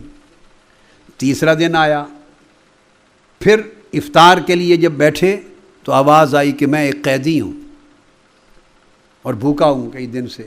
تو سارا کچھ اٹھا کے اسے دے دیا اور خود پانی سے افطار کر لیا. یہاں جملہ معترضہ کے طور پر اس سبجیکٹ سے ریلیٹڈ نہیں مگر اس واقعہ سے ریلیٹڈ ہے، شان نزول سے ریلیٹڈ ہے. ضمناً ایک نقطہ بیان کرتا چلا جاؤں. یہ جو آیت کریمہ آگے میں بیان کرنے والا ہوں اور یہ پورا واقعہ بعض لوگ کوتاہ فہمی کی وجہ سے، کم علمی کی وجہ سے، یا اہل بیت اطہار کے ساتھ محبت اور ان کی طرف طبیعتوں کی رغبت کے فقدان کی وجہ سے یا بغض اور عداوت کی وجہ سے، ہر ایک کا اپنا اپنا حال ہوتا ہے۔ اس پر یہ بیان کرتے ہیں کہ یہ واقعہ سیدنا مولا علی شیر خدا اور سیدہ فاطمہ الزہرا رضی اللہ تعالیٰ عنہ سے ریلیٹڈ نہیں ہے، اور یہ حسنین کریمین سے ریلیٹڈ نہیں، یہ مکی صورت ہے اور یہ مکہ معظمہ میں پیش آیا واقعہ، اور وہ کہتے ہیں کہ یہ مدینہ طیبہ میں آیا ہی نہیں یہ آیت، اس کو مکی آیتیں قرار دے کے نفی کر دی کہ دور مکہ میں تو نہ ان کی شادی ہوئی تھی اور نہ حسنین کریمین کی ولادت۔ اب اس پر محدثانہ اور مفسرانہ جوابات بہت ہیں اس کے رد کے لیے، کتب احادیث میں، کتب تفسیر میں بہت جوابات ہیں، مگر ان ساری چیزوں سے صرف نظر کرتے ہوئے ایک نکتہ اسی آیت کریمہ سے نکال کے اس سوال کا جواب قرآن ہی سے، اسی آیت، قرآن کی اسی آیت سے دے رہا، اور پھر بقایا کسی راوی کے کہنے کا کوئی اعتماد اور اس کی حیثیت برقرار نہیں رہتی۔ وہ یہ کہ قرآن کہہ رہا ہے وَيُطْعِمُونَ الطَّعَامَ عَلَىٰ حُبِّهِ مِسْكِينًا وَيَتِيمًا وَأَسِيرًا، کہ وہ اللہ کی محبت میں اپنا کھانا کبھی مسکین کو، کبھی یتیم کو اور کبھی اسیر قیدی کو کھلا دیتے ہیں۔ یہ تو قرآن کی آیت ہے نا، اس پر تو کوئی دوسری بات نہیں کر سکتا۔ یتیم اور مسکین تو مکہ میں بھی تھے اور مدینہ میں بھی تھے۔ تیسرا کیٹیگری ذکر ہوا اسیرہ، کہ قیدی کو کھلا دیتے ہیں۔ قیدیوں کا وجود اسلام کی تاریخ میں ہجرت مدینہ سے پہلے مکہ میں سرے سے تھا ہی نہیں۔ قیدی وہاں کہاں سے آ گئے؟ قیدی کہاں سے آ گئے مکہ میں؟ مکہ میں تو کوئی جہاد نہیں ہوا، کوئی غزوہ نہیں ہوا، جہاد کی اجازت بھی نہیں تھی، تلوار بھی نہیں اٹھی، اور وہاں نہ کوئی قیدی تھا نہ بنایا گیا۔ قیدی تو سب سے پہلے بنے غزوہ بدر میں۔ جب ہجرت مدینہ ہوئی تو 70 قیدی کفار سے جو لوگ ان کے لشکر سے گرفتار ہوتے وہ قیدی بن کے آتے۔ تو غزوات تو ہجرت مدینہ کے بعد شروع ہوئے، اور قیدیوں کا وجود اسلامک سوسائٹی میں ہجرت مدینہ کے بعد اور غزوہ بدر کے بعد اس کا آغاز ہوا۔ تو قرآن کی نص بتا رہی ہے یطعمون الطعام علی حبہ مسکینا و یتیما و اسیرا۔ اگر فقط مسکینا و یتیما کی بات ہوتی تو اس تعبیر کو اس پر سوچنے کی گنجائش تھی۔ ارے اب تو نص قرآنی کے مقابلے میں کسی روایت پر غور کرنے کی بھی گنجائش نہیں رہتی، کہ جب کہہ دیا کہ قیدیوں کو کھلا دیتے ہیں تو قیدیوں کا تو وجود ہی مدینہ میں تھا، اس لیے اس کا اطلاق بغیر شک و شبہ اہل بیت اطہار مولا علی شیر خدا پر اور سیدہ فاطمہ الزہرا پر اور حسنین کریمین کی شفا یابی پر شکرانے کے روزوں پر ہوگا۔ دوسری کسی روایت کی گنجائش نص قرآن کے مقابلے میں نہیں رہتی۔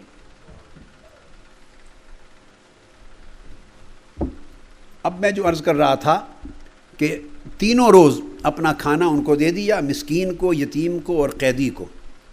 اللہ رب العزت نے اس کا تذکرہ کیا قرآن میں، اور پھر ان کی نیت کا ذکر اللہ نے کیا، نیت صافیہ کا ذکر کیا۔ اور وہ نیت صافیہ کیا؟ وہ کمال ہے۔ نیت صافیہ یہ ہوئی کہ سیدنا مولا علی شیر خدا اور سیدہ کائنات سیدہ فاطمہ الزہرا رضی اللہ تعالی عنہما وہ کہتے ہیں انما نطعمکم لوجہ اللہ لا نرید منکم جزاء ولا شکورا۔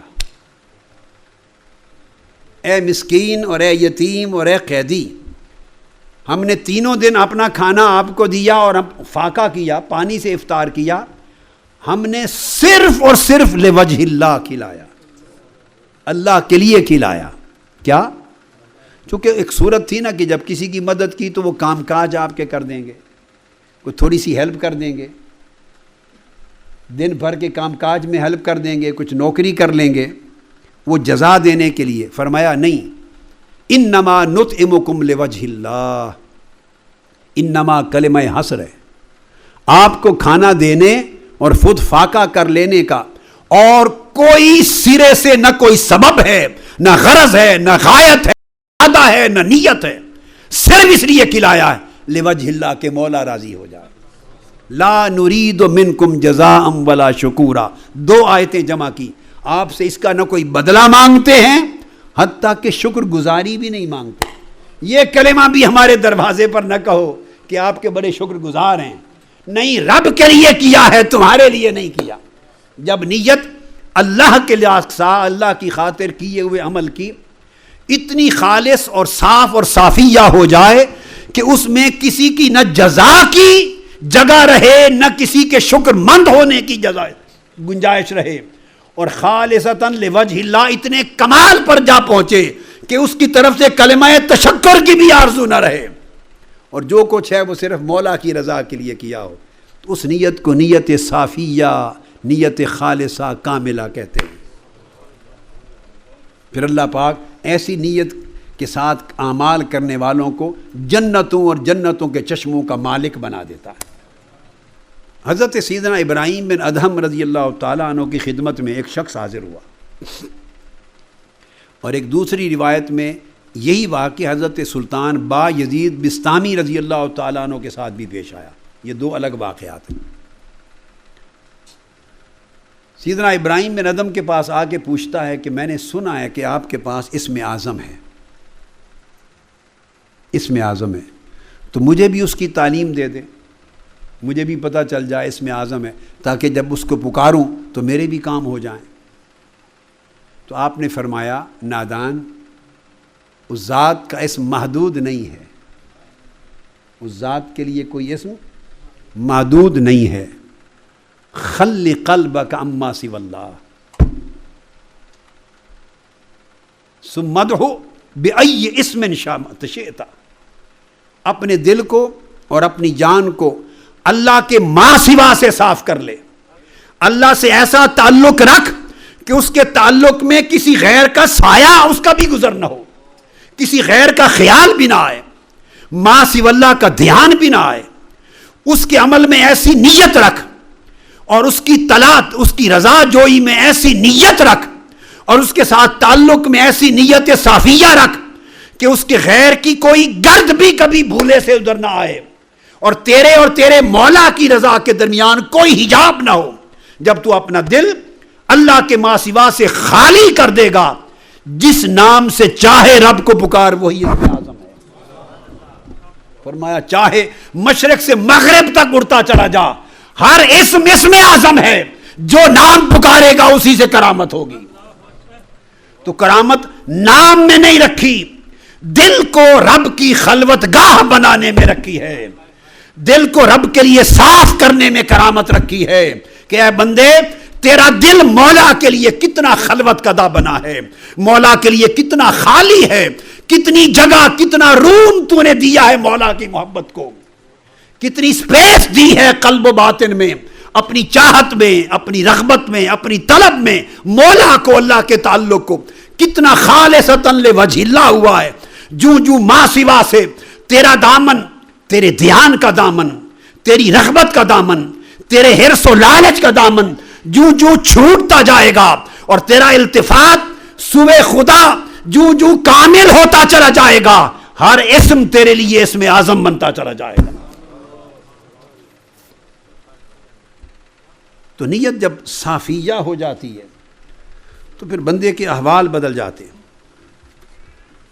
اب یہاں دوسری چیز جو ذہن نشین کرنے والی وہ یہ کہ نیت پہ جو ہم زور دے رہے ہیں، اس کو بنیادی طور پہ ذہن میں رکھ لیں کہ اس نیت کو خراب کرنے والے، نیت کو خراب کرنے والے، اس نیت کو برباد کرنے والے، نیت کو ہلاک کرنے والی 2 چیزیں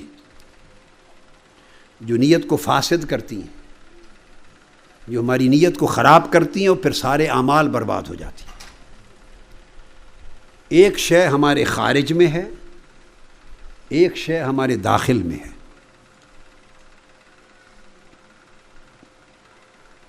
جو خارج میں ہے اس دشمن کا نام ابلیس ہے، وہ شیطان جو داخل میں ہے، اس دشمن کا نام نفس ہے، جس کو نفس امارہ کہتے ہیں۔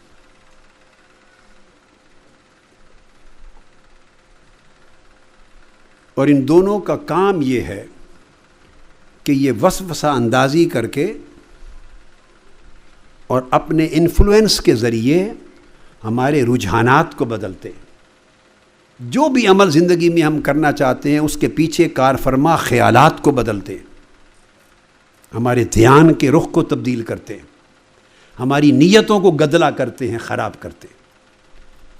شیطان کے لیے کہا الذی یوسوس فی صدور الناس من الجنۃ والناس، وہ وسوسہ کرتا ہے، وہ مختلف تھاٹس آپ کے ذہنوں میں اور دلوں میں ڈالتا ہے، مختلف آئیڈیاز ڈالتا ہے، توہمات ڈالتا ہے، مختلف خیالات ڈالتا ہے، باطل عقائد اور نظریات ڈالتا ہے، جراثیم اندر ڈالتا ہے جن کو وسوسہ کہتے ہیں۔ اس سے یقین ختم ہو جاتا ہے، یقین ختم ہو جاتا ہے تو اللہ کے ساتھ وہ جو خالص تعلق قائم کرنے کی موٹیویشن تھی وہ ختم ہو جاتی ہے، موٹیویشن نہیں رہتی۔ جب وسوسہ آ گیا اور یقین نہ رہا، اس میں وہم آ گئے تو موٹیویشن ختم ہو گئی۔ جس نے خالصتاً آپ کے التفات کو، توجہ کو، تعلق کو اللہ سے جوڑنا تھا وہ نہیں رہتی، اور پھر آپ کے عمل کے دوران طرح طرح کے خیالات آنے لگ جاتے ہیں۔ وہ خیالات امیدیں، آرزویں بن کے آپ کی نیت کو گدلا کر دیتے ہیں۔ اس کا تذکرہ اینڈ پر جا کے آئے گا کہ نیت کو صافیہ کرنے کا طریقہ کیا ہے، بعد میں آئے گا۔ اس لیے اللہ رب العزت نے فرمایا ان الشیطان لکم عدو فاتخذوہ عدوا۔ قرآن مجید میں ارشاد فرمایا گیا سورہ فاطر میں کہ بے شک شیطان تمہارا دشمن ہے، اور ایک اور مقام پہ فرمایا بہت بڑا کھلا دشمن ہے شیطان، کھلا دشمن ہے۔ بات اتنی کر کے چھوڑ نہیں دیا، پھر فرمایا فاتخذوہ عدوا، اس شیطان بے ایمان کو اپنا دشمن جانو، اپنا دشمن بنا لو، اور اس طرح ڈیل کرو جیسے صحیح دشمن کے ساتھ ڈیل کیا جاتا ہے۔ وہ دشمن کے ساتھ ڈیلنگ کیا ہوتی ہے؟ محاربت ہوتی ہے، دشمن سے جنگ لڑی جاتی ہے۔ فاتخذوہ عدوا، اس شیطان دشمن کے ساتھ باقاعدہ جنگ کرو، محاربت کرو۔ کیوں؟ کہ وہ آپ کو ہلاک کرنے کا ارادہ رکھتا ہے، آپ کے اعمال کو باطل کرنا چاہتا ہے۔ نیک اعمال کریں مگر وہ چاہتا ہے باطل ہو جائیں۔ تو شیطان کے طریقے ہیں، کبھی آپ کے عقائد خراب کرتا ہے، کبھی آپ کے افکار و نظریات کو حملہ کر کے خراب کرتا ہے، سمجھ رہے ہیں؟ کبھی آپ کے یقین کو، توکل کو اور یکسوئی کو وسوسہ کے ذریعے خراب کرتا ہے۔ یہ تین چیزیں فکری ہیں، اعتقادی، فکری، نظریاتی۔ کبھی عقائد میں خرابی پیدا کرتا ہے، کبھی آپ کے افکار، خیالات اور نظریات کو کے اندر یکسوئی اور صفائی ختم کرتا ہے، اور کبھی وہ مختلف قسموں کی امیدیں پیدا کر کے زندگی میں، عملی زندگی میں غلط امیدوں کی طرف لگا کر اللہ کے ساتھ یقین، توکل اور یکسوئی کو توڑ دیتا ہے، آخرت کی طرف سوچ کو ہٹا کر دنیا کی طرف لے آتا ہے، طرح طرح کی امیدیں ڈال دیتا ہے، نا امیدیاں ڈال دیتا ہے، مایوسیاں ڈال دیتا ہے، اور یقین اور توکل پہ حملہ کرتا ہے۔ کبھی تو اس کے حملے ان تین اعتبارات سے ہوتے ہیں، اور یاد رکھ لیں کبھی اس کا حملہ ہوتا ہے کہ ہم سے گناہ کا ارتکاب کرواتا ہے، معصیت کا، نافرمانی کا، حرام کاری کرواتا ہے، تو گناہ کا ارتکاب کرواتا ہے۔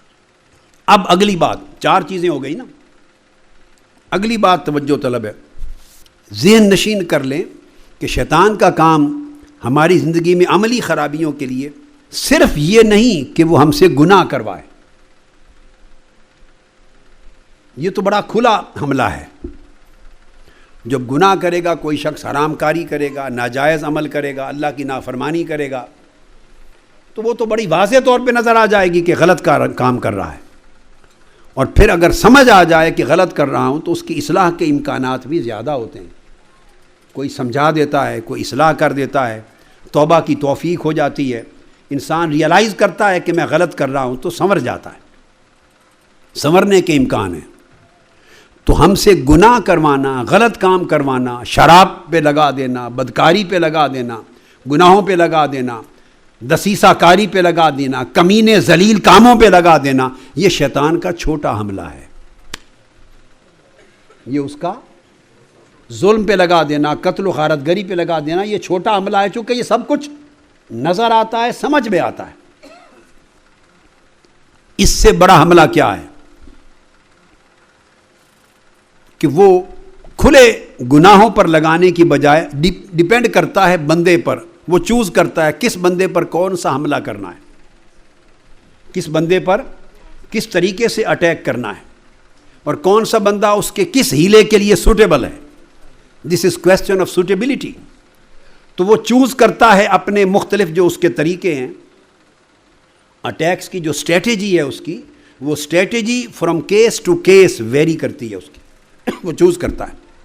بعض لوگوں پر اس کا حملہ شیطان کا یہ ہوتا ہے کہ وہ کھلے گناہ نہیں کرواتا مگر نیکی کے کاموں سے روک دیتا ہے، اللہ کی طاعت بجا لانے سے روک دیتا ہے، نماز میں پڑھنے سے غفلت پیدا کر دیتا، شراب جوا بدکاری حرام کاری پہ نہیں لگاتا مگر نماز کے لیے اس کا دل اچاٹ کروا دیتا ہے، نماز میں غفلت کر دیتا ہے، ایک نماز چھوٹ گئی، کبھی 2 چھوٹ گئیں، کبھی 3، رفتہ رفتہ کئی چھوٹ گئیں، پہلے دکھ ہوتا تھا چھوٹنے پر، رفتہ رفتہ دکھ بھی جاتا رہتا ہے، غم بھی جاتا رہتا ہے، تو عبادت چھڑا دے گا، طاعت کا کام چھڑا دے گا، نیکی کا عمل چھڑا دے گا، نیکی کے عمل کی طرف سے رغبت کم کرا دے گا، رجحان کم کرا دے گا۔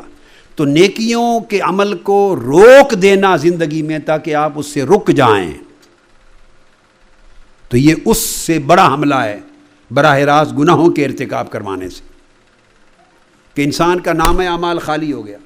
ایک بیسک نقطہ یاد رکھ لیں، شیطان کا مقصود، اس کی غرض، اس کا آبجیکٹو، ایم اور آبجیکٹو گناہ کروانا نہیں ہے، یاد رکھ لیں، اس کا آبجیکٹو آپ کو اپنے ساتھ دوزخ میں لے جانا ہے۔ اس نے قسم کھائی تھی اللہ کی بارگاہ میں کہ میں تیرے بندوں سے جہنم کو بھر دوں گا، اتنے لوگوں کو جہنم لے جاؤں گا کہ جہنم بھر دوں گا۔ یاد رکھ لیں کہ محض گناہ کروانا شیطان کا ایم اور آبجیکٹو نہیں ہے، وہ کئی طریقوں سے اپنے مقصد کو، اپنے آبجیکٹو کو پورا کرتا ہے۔ اس کو آبجیکٹو ہے دوزخ میں لے جانا، خواہ وہ گناہ کروا کے لے جائے، خواہ بد عقیدہ کروا کے لے جائے، اور بھلے ساری زندگی نمازیں پڑھیں، روزے رکھیں، تبلیغیں کریں، مدرسے بنائیں، امر بالمعروف نہی عن المنکر کریں، شریعت کی رٹ لگائیں ساری زندگی، مگر رسول پاک کا ادب دل سے ختم کر دیں، آقا کی محبت ختم کر دیں، آقا کا ادب، محبت، تعظیم و تکریم ختم کر دیں، حیا رسول کا ختم کر دیں، اس کا کام ہو گیا۔ باپ ساری زندگی نمازیں پڑھیں، یہاں موٹے کالے نشان ماتھے پر بنا دے، اس کا کیا جاتا ہے، پڑھتے پھرے نمازیں، اسے پتا ہے کہ میں نے اس شخص کو بد عقیدہ کر دیا ہے، اس کی بد عقیدگی اس کو جہنم کا ایندھن بنا جائیں گی، نمازیں کسی کھاتے میں نہیں شمار ہوں گی۔ وہ سارا کچھ کروائے آپ سے، نماز پڑھیں، روزے کریں، مدرسے بنائیں، تبلیغ کریں، کتابیں لکھیں، داڑیاں رکھیں، سب کچھ کریں، مگر حضور کی اہل بیت کی محبت کی نکال دے آپ کے دل سے، اہل بیت محمد صلی اللہ علیہ وسلم کی محبت دل سے نکال لے، ان کا بغض ڈال دے، ان سے نفرت ڈال دے، عداوت ڈال دے، آپ کا ایمان برباد ہو گیا، آپ جہنم کا ایندھن ہو گئے۔ سارا کچھ کرے، حضور کے صحابہ کرام کی عداوت اور بغض ڈال دے آپ کے دل میں، آپ صحابہ کرام کو سب و شتم کریں، ان کو کافر کہیں، ان کو منافق کہیں، ان سے نفرت کریں، سب و شتم کریں، سب کچھ برباد، آپ کو جہنم کا ایندھن بنا دیا اس نے۔ اللہ کے محبوب مقرب بندوں اولیاء صالحین سے نفرت پیدا کر دے، دل میں عداوت پیدا کر دے، بد عقیدگی کی ایک شکل ہے، سب کچھ برباد ہو جائے گا، کیونکہ اللہ نے کہا جو میرے ولی کا دشمن ہے میرا اس کے ساتھ اعلان جنگ ہے، اس نے یہی جنگ کروانی تھی، کرا دی۔ تو شیطان کا صرف ایک طریقہ نہیں ہے، اس کا الٹیمیٹ آبجیکٹو ہے جہنم بھرنا، دوزخ میں لے جانا۔ اس کے 1000 حربے جو چاہے استعمال کر لے، دنیاوی حربہ استعمال کرے، دین کے نام پر بھی حربے استعمال کر سکتا ہے، آخرت اور دین کے نام پہ دنیا کمائے کوئی شخص، لوٹ مار کرے، اس کا کام ہو گیا، وہ جہنم کا ایندھن بن گیا۔ لوگوں کو واعظ کرے، عمل اس کے مخالف کرے، لما تقولون ما لا تفعلون، دوزخ کی آگ کی کینچی سے اس کی زبان کٹ گئی، شیطان کا کام ہو گیا، اس کے واعظ بھی گئے، سب کچھ گئے۔ تو شیطان کے بڑے ہیلے ہیں۔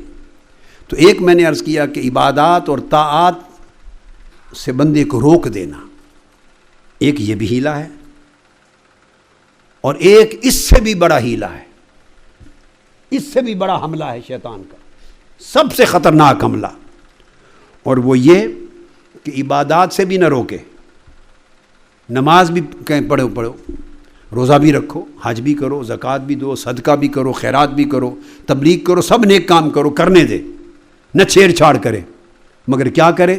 ان سارے نیک اعمال کے پیچھے آپ کی نیت کو خراب کر دے، نیت فاسدہ ہو جائے، نیت قدرہ ہو جائے، نیت باطلہ ہو جائے۔ نماز پڑھیں، جی بھر کے پڑھیں، مگر نیت میں ریا ڈال دیں، نماز جی بھر کے پڑھیں مگر اندر عجب ڈال دیں، تکبر ڈال دیں، کبر ڈال دیں، حسد ڈال دیں، حقد ڈال دیں، اندر عداوت ڈال دیں، بغض اور عناد ڈال دیں، اللہ کے بندوں کے ساتھ نفرت ڈال دیں، سارے اعمال برباد گئے۔ تو یہ سب سے بڑا خطرناک حملہ ہے کہ دیکھنے سے پتہ بھی نہ چلے کہ یہ آدمی برا ہے، اس کی شکل دیکھیں تو نیک لگے۔ وہ جو ذوالخویسرہ تمیمی تھا، جو صحیح بخاری صحیح مسلم کی متفق علیہ حدیث میں، جس نے آقا علیہ السلام کی بارگاہ میں کھڑے ہو کے حضور کو کہا تھا اتق اللہ، اے محمد صلی اللہ علیہ وسلم اللہ سے ڈرو، یعنی بدبخت آقا علیہ السلام کو بھی تقویٰ کا سبق دے رہا ہے، لینگویج اس کی تقویٰ ہے۔ آپ ذرا دیکھیے، جو بولی بول رہا ہے وہ تقویٰ کی بولی بول رہا ہے، حضور کو سبق سکھا رہا ہے کہ تقویٰ اختیار کرو، اللہ سے ڈرو۔ اور دوسری حدیث میں حضور علیہ السلام کو کہتا ہے اے دل عدل کرو، یعنی کہہ کیا رہا ہے؟ کو برا کلمہ کہا ہے؟ بولیے، عدل کی بات کی، تقویٰ کی بات کی، مگر خرابی کیا کی؟ حیا ختم کر دیا رسول پاک صلی اللہ علیہ وآلہ وسلم کا، کہ جس ذات کو عدل کرنے کا کہہ رہے ہو ان کے قدموں کی دھول سے تو عدل پیدا ہوا ہے کائنات میں۔ جس ذات پاک کو تقویٰ اختیار کرنے کی بات کر رہے ہو بدبخت، اس ذات پاک کے جوڑوں کے صدقے سے کائنات کو تقویٰ نصیب ہوا ہے۔ تو حیا ختم کر دیا، تعظیم ختم کر دی، بولی عدل اور تقویٰ کی رکھی۔ آپ میری بات کو سمجھیں نا، داڑھی بھی ہے، پہنچے شلوار کے، ازار کے، قمیض پنڈلی تک بھی ہے، نماز ہے، قرات قرآن ہے، تلاوت قرآن ہے، روزے ہیں۔ آقا علیہ السلام نے فرمایا اس کی نسل سے وہ لوگ ہوں گے کہ تمہیں اپنی اے صحابہ کرام، تمہیں اپنی نمازیں ان کی نمازوں کے مقابلے میں چھوٹی نظر آئیں گی، تمہیں اپنے روزے ان کے روزوں کے مقابلے میں چھوٹے نظر آئیں گے، تمہیں اپنی تلاوت قرآن ان کی قرات قرآن کے مقابلے میں چھوٹی نظر آئے گی، مگر ان کا قرآن اور کچھ بھی حلق سے نیچے نہیں اترے گا۔ یمرکون من الدین کما یمرک السہم من الرمیہ، دین سے اس طرح خارج ہوں گے جس طرح تیر شکار سے خارج ہوتا ہے۔ تو دیکھنے سے کچھ پتہ نہیں چلے گا، دیکھنے سے۔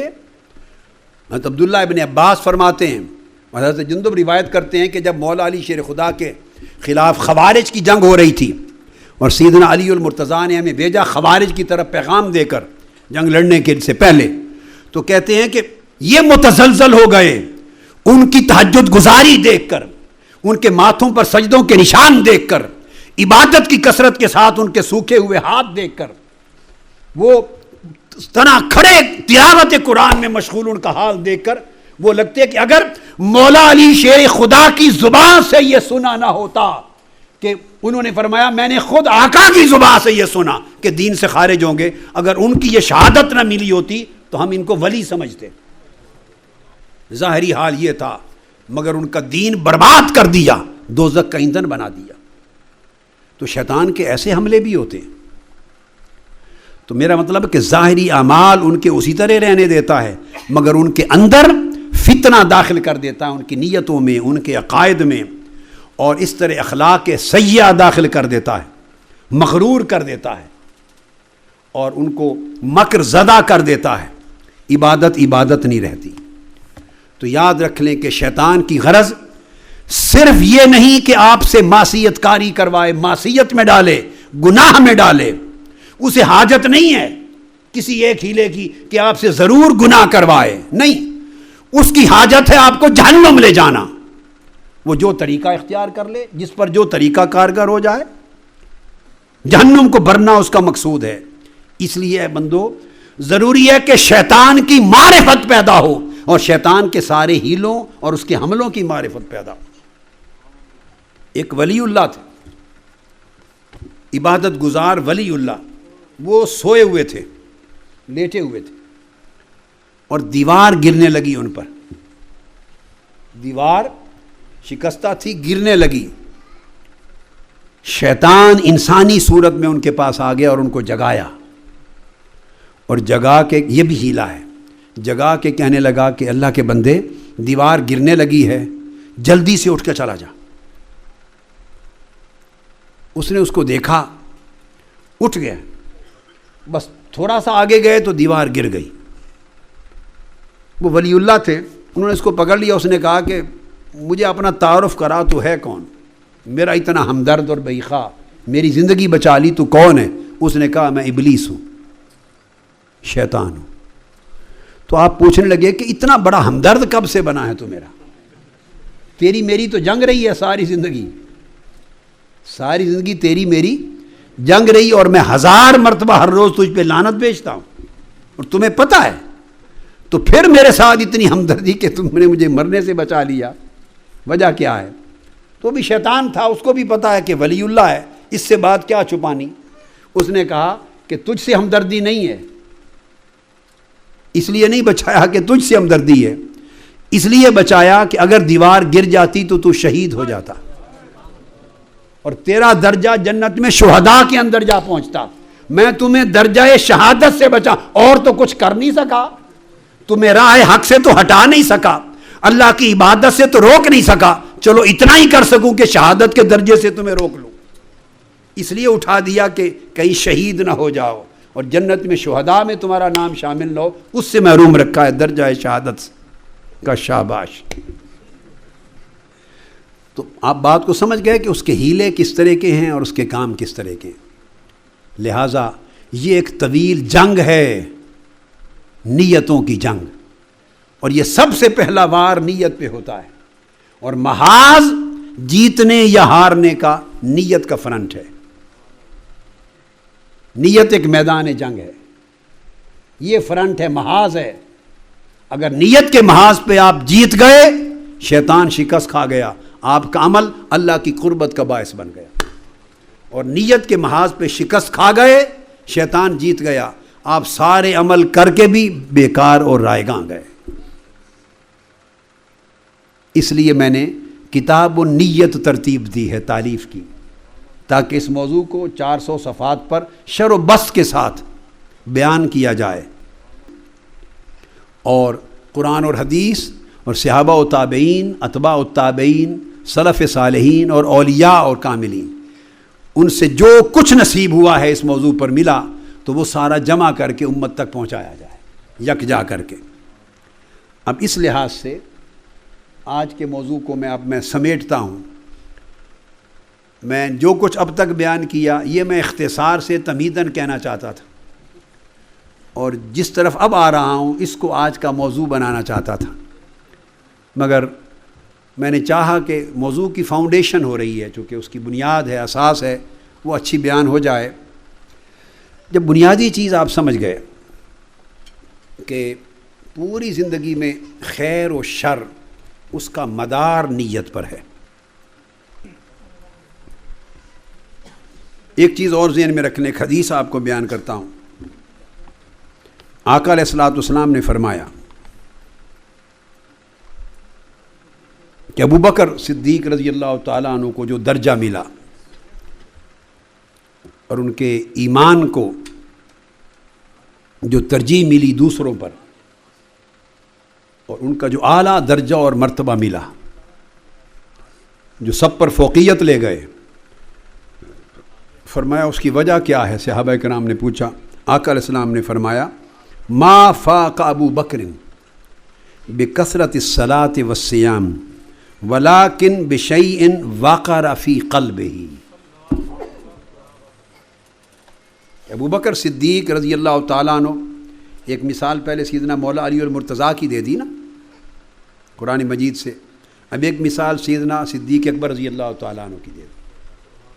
فرمایا ان کے ایمان کو جو یہ اعلیٰ درجہ فضیلت فوقیت ملی، اور ایک اور حدیث میں تذکرہ آتا ہے کہ جنت میں اونچے مقامات ملے، اور ایک اور حدیث میں اولیاء اور ابدال کا ذکر آتا ہے، ان کو جو اعلیٰ مراتب اور درجات جنت میں ملیں گے۔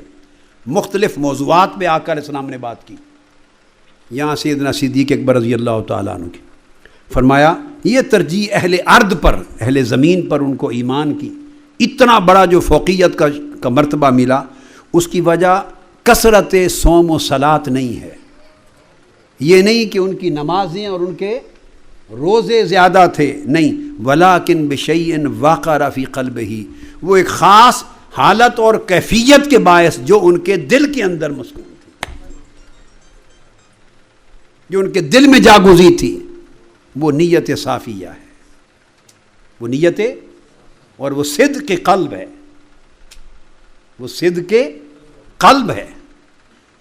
تو اس دل کی اس کیفیت نے اور صدق نے اور اس حال نے ان کو ایمان میں اور درجے میں اتنی فضیلت عطا کر دی۔ تو بنیادی چیز یہ جو جتنی میں نے عرض کی، اس کا لب لباب یہ ہوا کہ تمام اعمال کا دار و مدار نیتوں پر ہے، اور آقا علیہ السلام نے فرمایا انما الاعمال بالنیات، بے شک اعمال کی قبولیت اور اعمال کے کمال کا دار و مدار نیتوں پر ہے۔ لہٰذا 10 دن اس پر محنت کرائیں گے اور پھر یہ پوری دنیا میں سبق چلے گا انشاءاللہ کیو ٹی وی کے ذریعے کہ ہمارے شر کی بنیاد ہی نیت کی خرابی ہے، اور ہماری زندگی میں خیر کی ابتدا ہی نیت کی اصلاح سے ہوگی۔ نیتوں کی اصلاح کر لو، جدھر بھی آپ شر دیکھتے ہیں نیت خراب ہے۔ اب پاکستان کے حالات سنور نہیں سکتے کیونکہ نیتیں صحیح نہیں ہیں۔ امت کی قیادت تباہ حال ہے کیونکہ جن کے ہاتھ میں زمام کار ہیں ان کی نیتیں درست نہیں ہیں، ان کے آقا اور مولا اللہ نہیں اور اللہ کے رسول نہیں، انہوں نے آقا مولا کسی اور کو بنا رکھا ہے، اور ہوائے نفس کے پجاری ہیں۔ ہر خیر کا مبدا بھی نیت ہے اور ہر شر کا مبدا بھی نیت ہے۔ اس لیے آج اعتکاف کا آغاز ہوا تو میں نے اپنی کتاب النیہ میں جمع کیا 15 نیتوں کو اعتکاف بیٹھنے والوں اور اللہ کے گھروں میں مسجدوں میں ماہ رمضان مبارک کے علاوہ بھی آنے اور بیٹھنے والوں، جب اللہ کے گھر میں داخل ہو اور اعتکاف بیٹھو یا مسجد میں آؤ تو 15 نیتوں کو جمع کر لو۔ ایسا ہوتا ہے کہ عمل ایک ہی ہے، عمل مگر خالصتاً لوجہ اللہ کرتے ہوئے اس میں زیادہ نیتیں کر سکتے ہیں، ہو ہر نیت خالصہ اور صافیہ، ہر نیت اللہ کے لیے ہو۔ تو اگر آپ نے 15 نیتیں بھی کر لیں ایک عمل میں تو گویا آپ کو 15 اعمال کا ثواب ملے گا، اس ایک عمل کے ذریعے 15 جدا جدا اعمال کا ثواب ملے گا۔ پھر ہر عمل پر اگر کم سے کم بھی اجر ملا تو 10 گنا ملے گا، تو 150 اعمال صالحہ کا اجر ملے گا، 150 اعمال صالحہ کرنے کا اجر ملے گا فقط ایک عمل صالح پر اگر 15 نیک نیتیں کر لیں۔ تو یہ اجازت ہے کہ ایک عمل میں کئی نیتوں کو شامل کر لیں تاکہ نور علی نور ہوتا چلا جائے۔ اب اعتکاف مسجد میں جب بیٹھیں تو پہلی نیت تو اس کی یہی کریں کہ اعتکاف بیٹھ رہا ہوں، پہلی نیت تو یہ کریں کہ اعتکاف بیٹھ رہا ہوں، اور اعتکاف بیٹھتے ہوئے تو ایک نیت تو کر لیں اعتکاف کی، خواہ آپ سال بھر کسی وقت کی نماز پڑھنے بھی مسجد میں داخل ہوں تو داخل ہوتے ہی اعتکاف کی نیت کر لیں، جتنی دیر ٹھہرنا ہے نیت اعتکاف کر لیں۔ اور اعتکاف کیا ہے؟ یہ خلوت مع اللہ ہے. ہائے ہائے، بس مسجد میں آئیں تو سمجھو یہ اللہ کیا خلوت قضا ہے، اللہ کے ساتھ خلوت کرنے آئے ہیں، اللہ کے ساتھ تنہائی میں بیٹھنے آئے ہیں، اللہ کے حضور تنہائی میں کچھ باتیں کرنے آئے ہیں. اب تھوڑا سمجھا رہا ہوں. باتیں کیا ہوتی ہیں؟ مناجات. جب آپ کہتے ہیں اللہم ربنا، اے میرے رب، الہی، رب العالمین، ارحم الراحمین، جیسے جس نام سے بھی اس کو پکارتے اور مانگتے ہیں، یہ مناجات ہیں، اس سے باتیں ہیں، یہ مولا سے باتیں ہیں. اور بندہ اپنی نیت کو جتنا صاف کرتا چلا جائے اور اپنے ذہنی، قلبی، روحی تعلق کو جتنا اللہ کی طرف یکسو کر کے وہ بڑھتا چلا جائے، تو وہ اللہ کے قریب ہوتا چلا جاتا ہے، کیونکہ وہ اللہ تو پہلے ہی قریب تھا. اعتکاف کی حقیقت سمجھا رہا ہوں. اللہ تعالیٰ تو پہلے ہی قریب تھا. نحن اقرب الیہ من حبل الورید. کائنات میں ہماری جان کے قریب شاہ رگ سے زیادہ کوئی شے قریب نہیں، اور اللہ تعالیٰ شاہ رگ سے بھی قریب تر ہے. تو وہ تو پہلے ہی قریب تر تھا، تو دور تو ہم تھے. اور ہم دور کیسے تھے؟ ایسے دور نہ تھے کہ وہ ہمیں دیکھ نہ سکے، ایسے دور نہ تھے کہ ہماری گرفت نہ کر سکے، ہم ایسے دور نہ تھے کہ وہ ہماری پکار کو سن نہ سکے، ایسے دور نہ تھے کہ وہ ہماری مدد نہ کر سکے. ہم دور اپنے حال میں تھے. ہماری نیتوں نے، ہماری بے پرواہی نے، ہماری غفلتوں نے، اس سے توجہ ہٹا لینے نے، اس کی طرف التفات نہ رکھنے نے ہمیں روحانی طور پہ دور کر رکھا تھا. ہم ہی دور تھے، ہم ہی غیاب میں تھے. نہ وہ دور تھا نہ غیاب میں تھا، وہ تو پہلے ہی قریب تھا. جو ہی ہم نے اپنے دل و دماغ کو، اپنے قلب و باطن کو، اپنی روح کو، اپنے من کی دنیا کو ما سوی اللہ اور غیر سے کاٹا اور دھیان کو اللہ کی طرف یکسو کیا. دوستو اور بہنیں، بیٹیاں، بھائی، بیٹے، سب توجہ سے سن لیں. جتنا یکسو ہوتے چلے جائیں گے ہم اپنے دھیان میں مولا کی طرف، ہم اتنے قریب ہوتے چلے جائیں گے. اور قرب کا طریق یہ ہے، وہ فرماتا ہے کہ بندہ اگر ایک قدم میری طرف آئے، یعنی یکسوئی اختیار کر کے میرے قریب آنا چاہے، تو میں 70 قدم اس کی طرف آگے بڑھتا ہوں.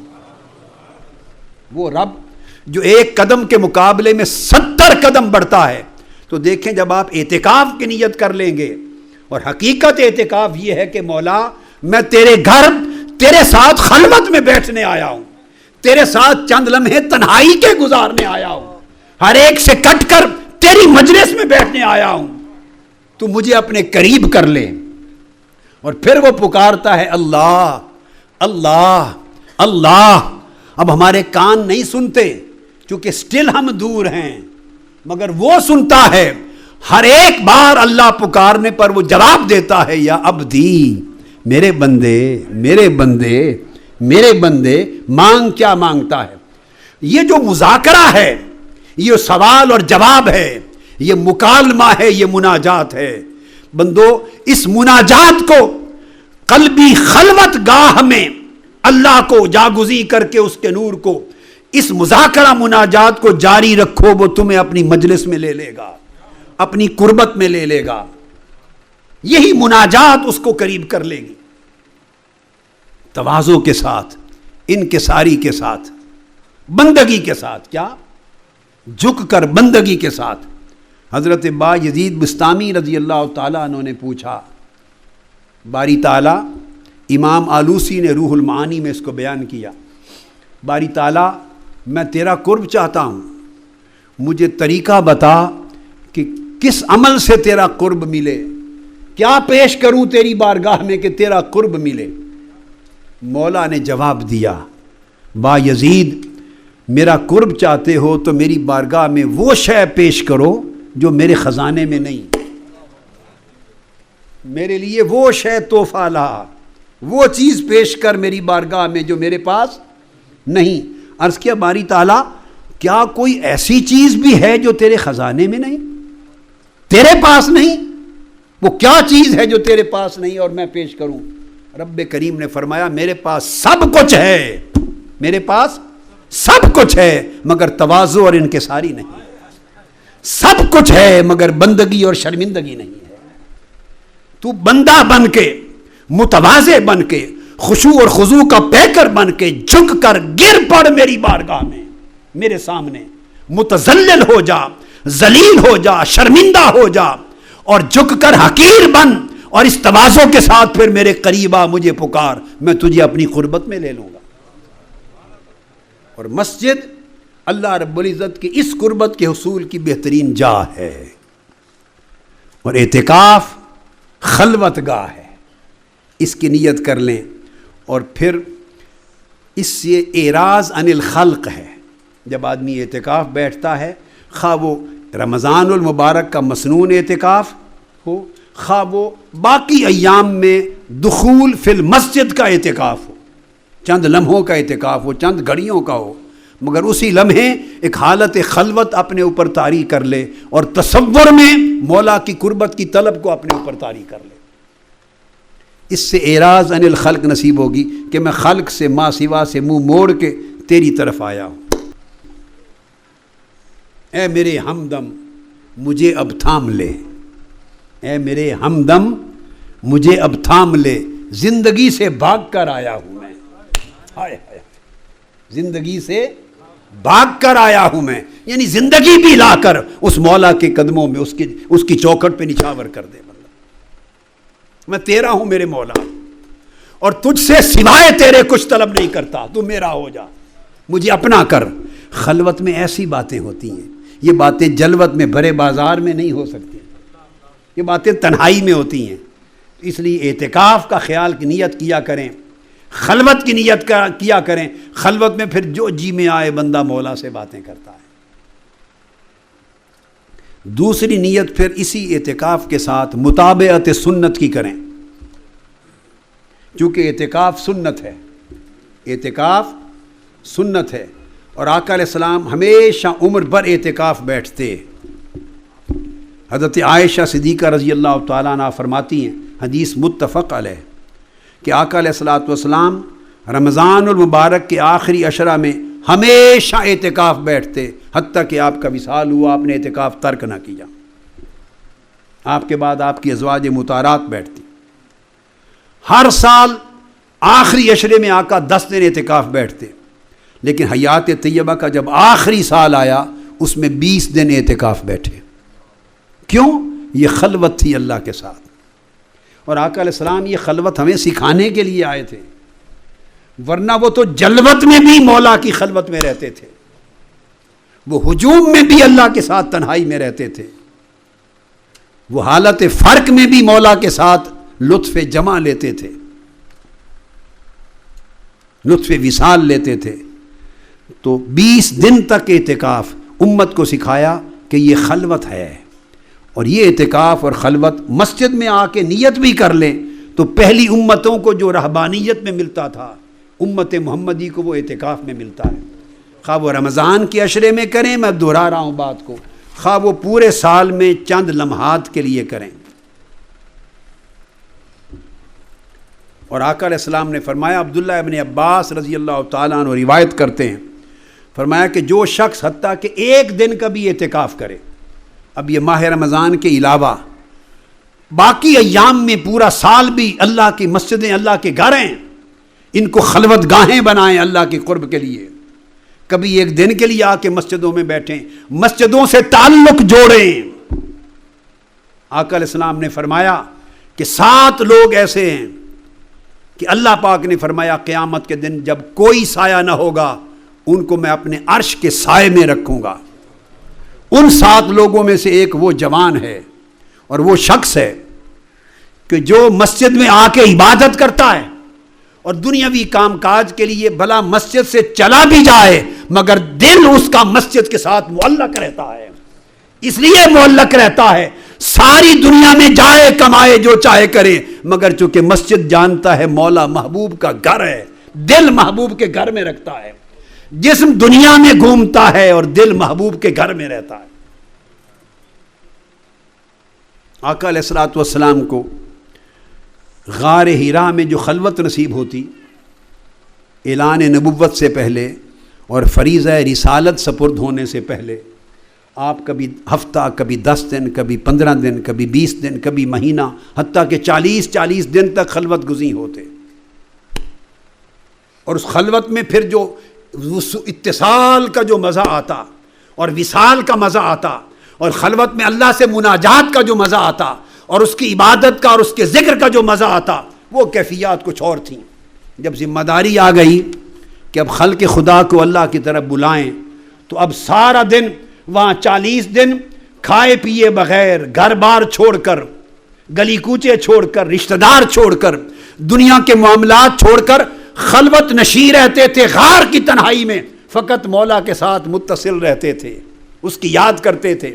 اب ذمہ داری آ گئی مخلوق کو دعوت پہنچانے کی، اللہ کی طرف بلانے کی۔ اب سارا دن مکہ کی گلیوں میں ان کو اللہ کی طرف بلانے پہ گزرتا، کبھی طائف کے بازاروں میں گزرتا، کبھی حنین کے مارکہ آرائی میں گزرتا، کبھی کہیں، سارا دن خلق خدا کو حق کی دعوت دینے میں وہ مصروف رہتے۔ تو اب وہ کبھی کبھی یاد آتی وہ جو خلوت کا زمانہ تھا، جب دنیا کا کوئی شغل نہ تھا اور شب و روز کھانا پینا بھی ترک کر کے فقط مولا کے ساتھ لو لگا کے بیٹھتے تھے، ایک وہ وقت تھا۔ اور اب اللہ نے یہ ڈیوٹی لگا دی کہ مخلوق کو میری طرف بلا اور بھٹکے ہوئوں کو سیدھی راہ چلا اور بھولے ہوئوں کو میری یاد دلا۔ اب سارا دن مخلوق سے واسطہ رہتا ہے۔ تو اس حالت کے فرق آ جانے سے ایک طبیعت پہ بوجھ رہنے لگا، طبیعت پہ بوجھ رہنے لگا۔ اللہ پاک نے فرمایا اعوذ باللہ من الشیطان الرجیم الم نشرح لک صدرک ووضعنا عنک وزرک، محبوب ہم نے آپ کا سینہ آپ کے لیے کھول دیا اور وہ جو بوجھ آپ کی طبیعت پہ تھا اس بوجھ کو ختم کر دیا۔ آپ یاد کرتے تھے کہ خلوت میں ہر وقت اللہ کے ساتھ اتصال تھا، اب مخلوق کے ساتھ اتصال رہتا ہے۔ وہ جو یاد کر کے، وہ زمانہ یاد کر کے جو آپ بوجھ محسوس کرتے تھے، محبوب میں نے آپ کی جلوت کو خلوت بنا دیا۔ آپ اگر ہجوم خلق میں رہیں تو طائف میں رہیں یا مکہ کے کوچہ و بازار میں رہیں، آپ کا ہجوم خلق بھی غار حرا بنا رہے گا۔ جہاں رہیں گے مخلوق کے جھرمٹ میں رہیں گے، مگر جسم آپ کا فرش پر ہوگا اور روح اور قلب آپ کی عرش پر میرے ساتھ متصل ہوگی۔ یہ ایک خلوت اور اتصال حق کی کیفیت تھی۔ اور پھر آقا علیہ الصلوۃ والسلام کو جب معراج نصیب ہوا، وہ حرا کی خلوت تھی اور وہ حرا کا وصال تھا۔ پھر جب معراج پر پہنچے اور آقا علیہ السلام کو ایک وہ خلوت ملی جس خلوت کا تصور بھی غار حرا میں نہ تھا، اور اتصال اور وصال کی وہ لذت ملی جس کا تصور بھی غار حرا میں نہ تھا، کیونکہ ثم دنا فتدلی فکان قاب قوسین او ادنا، اتنا قریب کر لیا کہ 2 کمانوں کا فاصلہ چھوڑ دیا یا اس سے بھی کم کر دیا۔ پھر بے حجاب پردہ اٹھا دیا حسن مطلق سے، اور ما زاغ البصر وما طغی، بے حجاب اپنے جلوے میں مصطفیٰ کو غرق کر دیا۔ شب معراج وہ قرب ملا، وہ وصال ملا، وہ مشاہدہ ملا۔ اب پلٹ کے آئے تو ایک اور بوجھ ہو گیا۔ مولا پہلے تو غار حرا کی خلوتیں نہیں بھولتی تھیں، تو نے میری جلوت کو وہ حرا کی خلوت بنا دیا۔ اب تو نے وہ لذت دی ہے فوق عرش مقام قاب قوسین او ادنا پہ بلا کر اور حجاب اٹھا کر اور بے حجاب دیدار کرا کر، اب وہ اتنی لذت دی ہے، اب دل زمین پہ نہیں لگتا۔ اب کیا کروں؟ اب ہر لمحہ کعبہ قوسین یاد آتا ہے، ہر لمحہ ما زاغ البصر وما طغی کے لمحے یاد آتے ہیں، ہر لمحہ ما کذب الفؤاد ما رہا کی گھڑیاں یاد آتی ہیں، ہر لمحہ فاوحی الی عبدہ ما اوحی، وہ تیری رس بھری آواز یاد آتی ہے جو تو مجھ سے بات کر رہا تھا۔ اب زمین پہ آ گیا مولا، اب کیا کروں؟ اب لمحہ بلمحہ کعبہ قوسین نہیں بھولتا۔ اللہ نے کہا محبوب اب آپ کو اور آپ کی امت کو نماز دے کے بھیجتا ہوں، جب طبیعت اداس ہو اور کعبہ قوسین کی یاد آئے، بلال کو کہنا کہ اذان کہہ مسلح پہ آ جانا، مسلح میں آ کے اللہ اکبر کرنا، مصطفیٰ آپ کا جسم مسلح پر ہوگا اور روح کعبہ قوسین پر ہوگی۔ تو دوستو وہ لذتیں جو میرے آقا کو کعبہ قوسین کے لمحوں میں ملی تھیں، اللہ نے وہ ساری لذتیں مصطفیٰ کی نماز میں سمیٹ دیں، مصطفیٰ کی نماز میں سمیٹ دیں۔ اس لیے آپ کہتے جب کبھی بے چین ہوتے، مضطرب ہوتے، اب حدیث میں پچھلا مضمون تو نہیں آیا، وہ میں نے بات کر دی کہ بے چین ہوتے، اداسی ہوتی کعبہ قوسین کے وطن کی، تو آواز دیتے ارہنا یا بلال، لفظ آتا ارہنا یا بلال، آ بلال ہماری روح کو راحت پہنچا، ہماری روح کو راحت پہنچا، اداسی ختم کر۔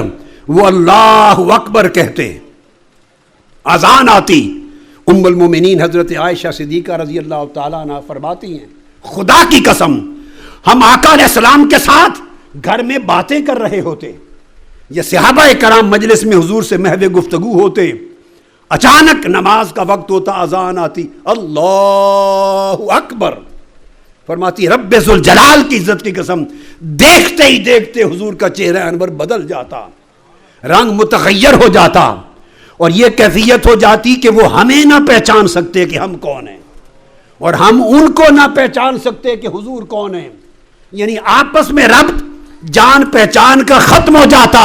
یہ کیفیت تو اذان کی تھی، تو لوگوں اذان میں ربط اتنا کٹ گیا یہاں سے، اور جب نماز میں داخل ہوتے تو مولا روم سے پوچھئے، وہ کہتے جسم مسلح پر ہوتا اور روح مصطفیٰ کی عرش ملا سے اوپر کعبہ قوسین پر ہوتی، ورائے عرش حجاب یار میں ہوتی۔ تو آقا علیہ الصلوۃ والسلام کو جو کچھ ملا، آقا نے ہر اللہ کی نعمت کا حصہ امت کو دیا ہے۔ اب یہ اعتکاف کی نیتوں کی بات تو مکمل نہیں ہوگی آج، مگر یہ ایک ہی نقطہ سمجھا دوں، آقا علیہ السلام کو جو کچھ ملا اس میں سے امت کو آقا نے حصہ دیا ہے، امت کو محروم نہیں کیا۔ تو عرض کیا باری تعالیٰ یہ جو معراج کی لذت اب عمر بھر بصورت نماز مجھے ملتی رہے گی، میں چاہتا ہوں کہ میری امت بھی اس لذت میں سے حصہ پائے، امت میں بھی حصہ پائے۔ تو کیا کروں؟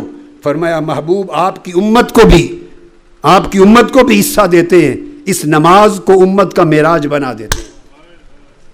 الصلاۃ معراج المؤمنین، الصلاۃ معراج المؤمنین۔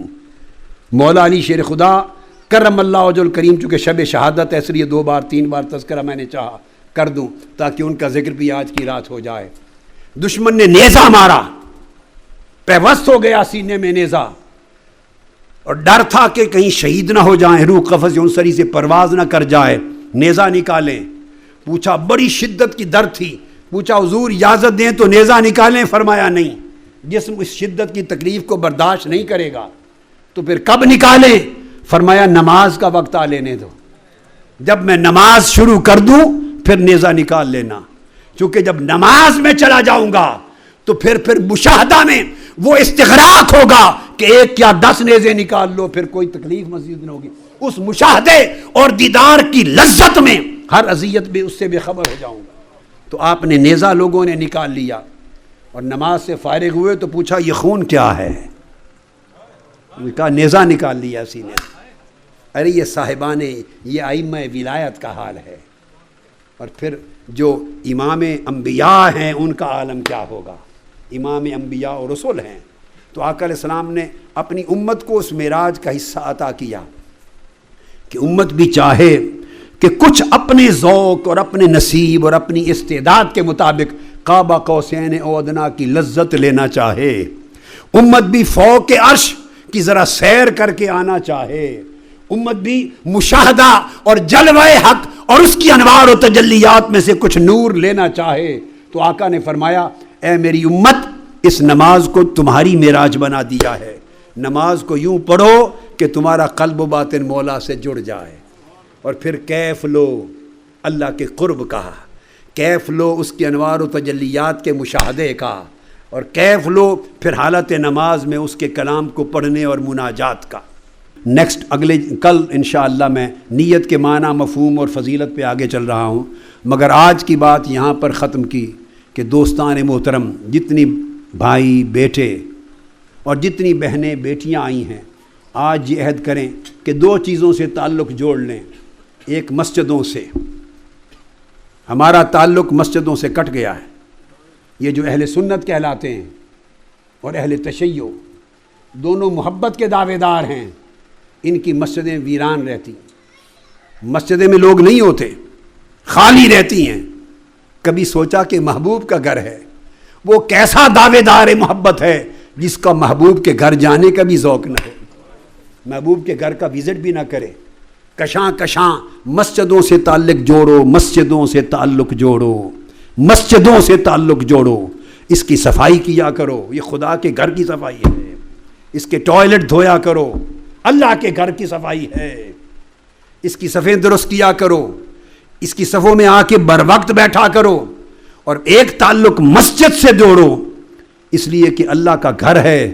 اور اس کے اندر پھر دوسرا تعلق مولا سے جوڑو، اور اس کا محل نماز ہے. نماز اللہ کے قریب کرنے والی شے ہے.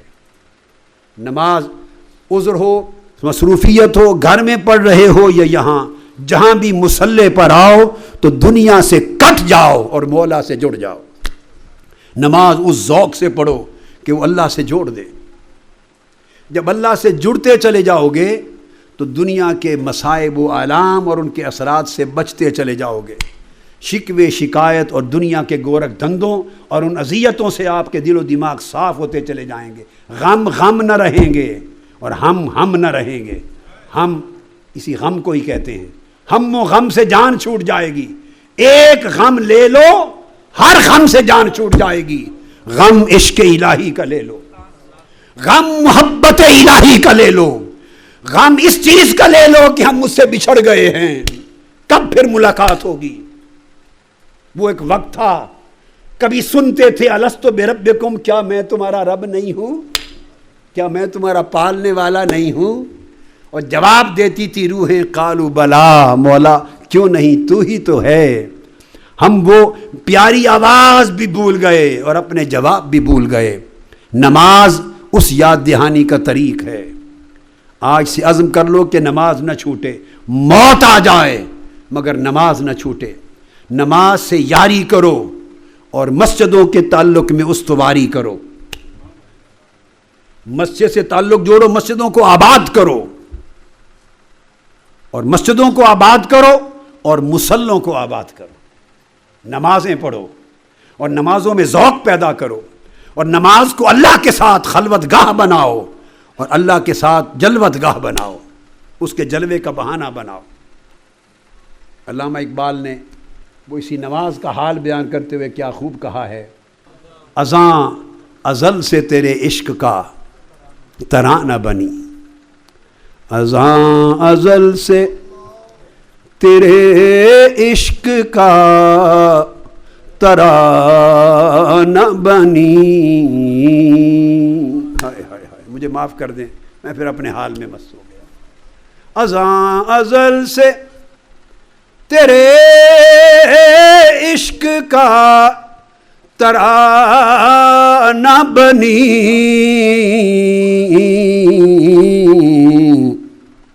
نماز تیرے نظارے کا ایک بہانہ بنی.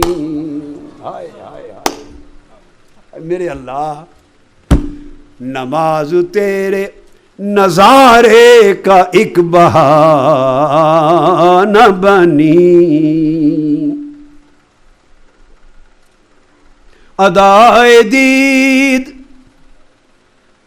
سراپا نیاز تھی تیری،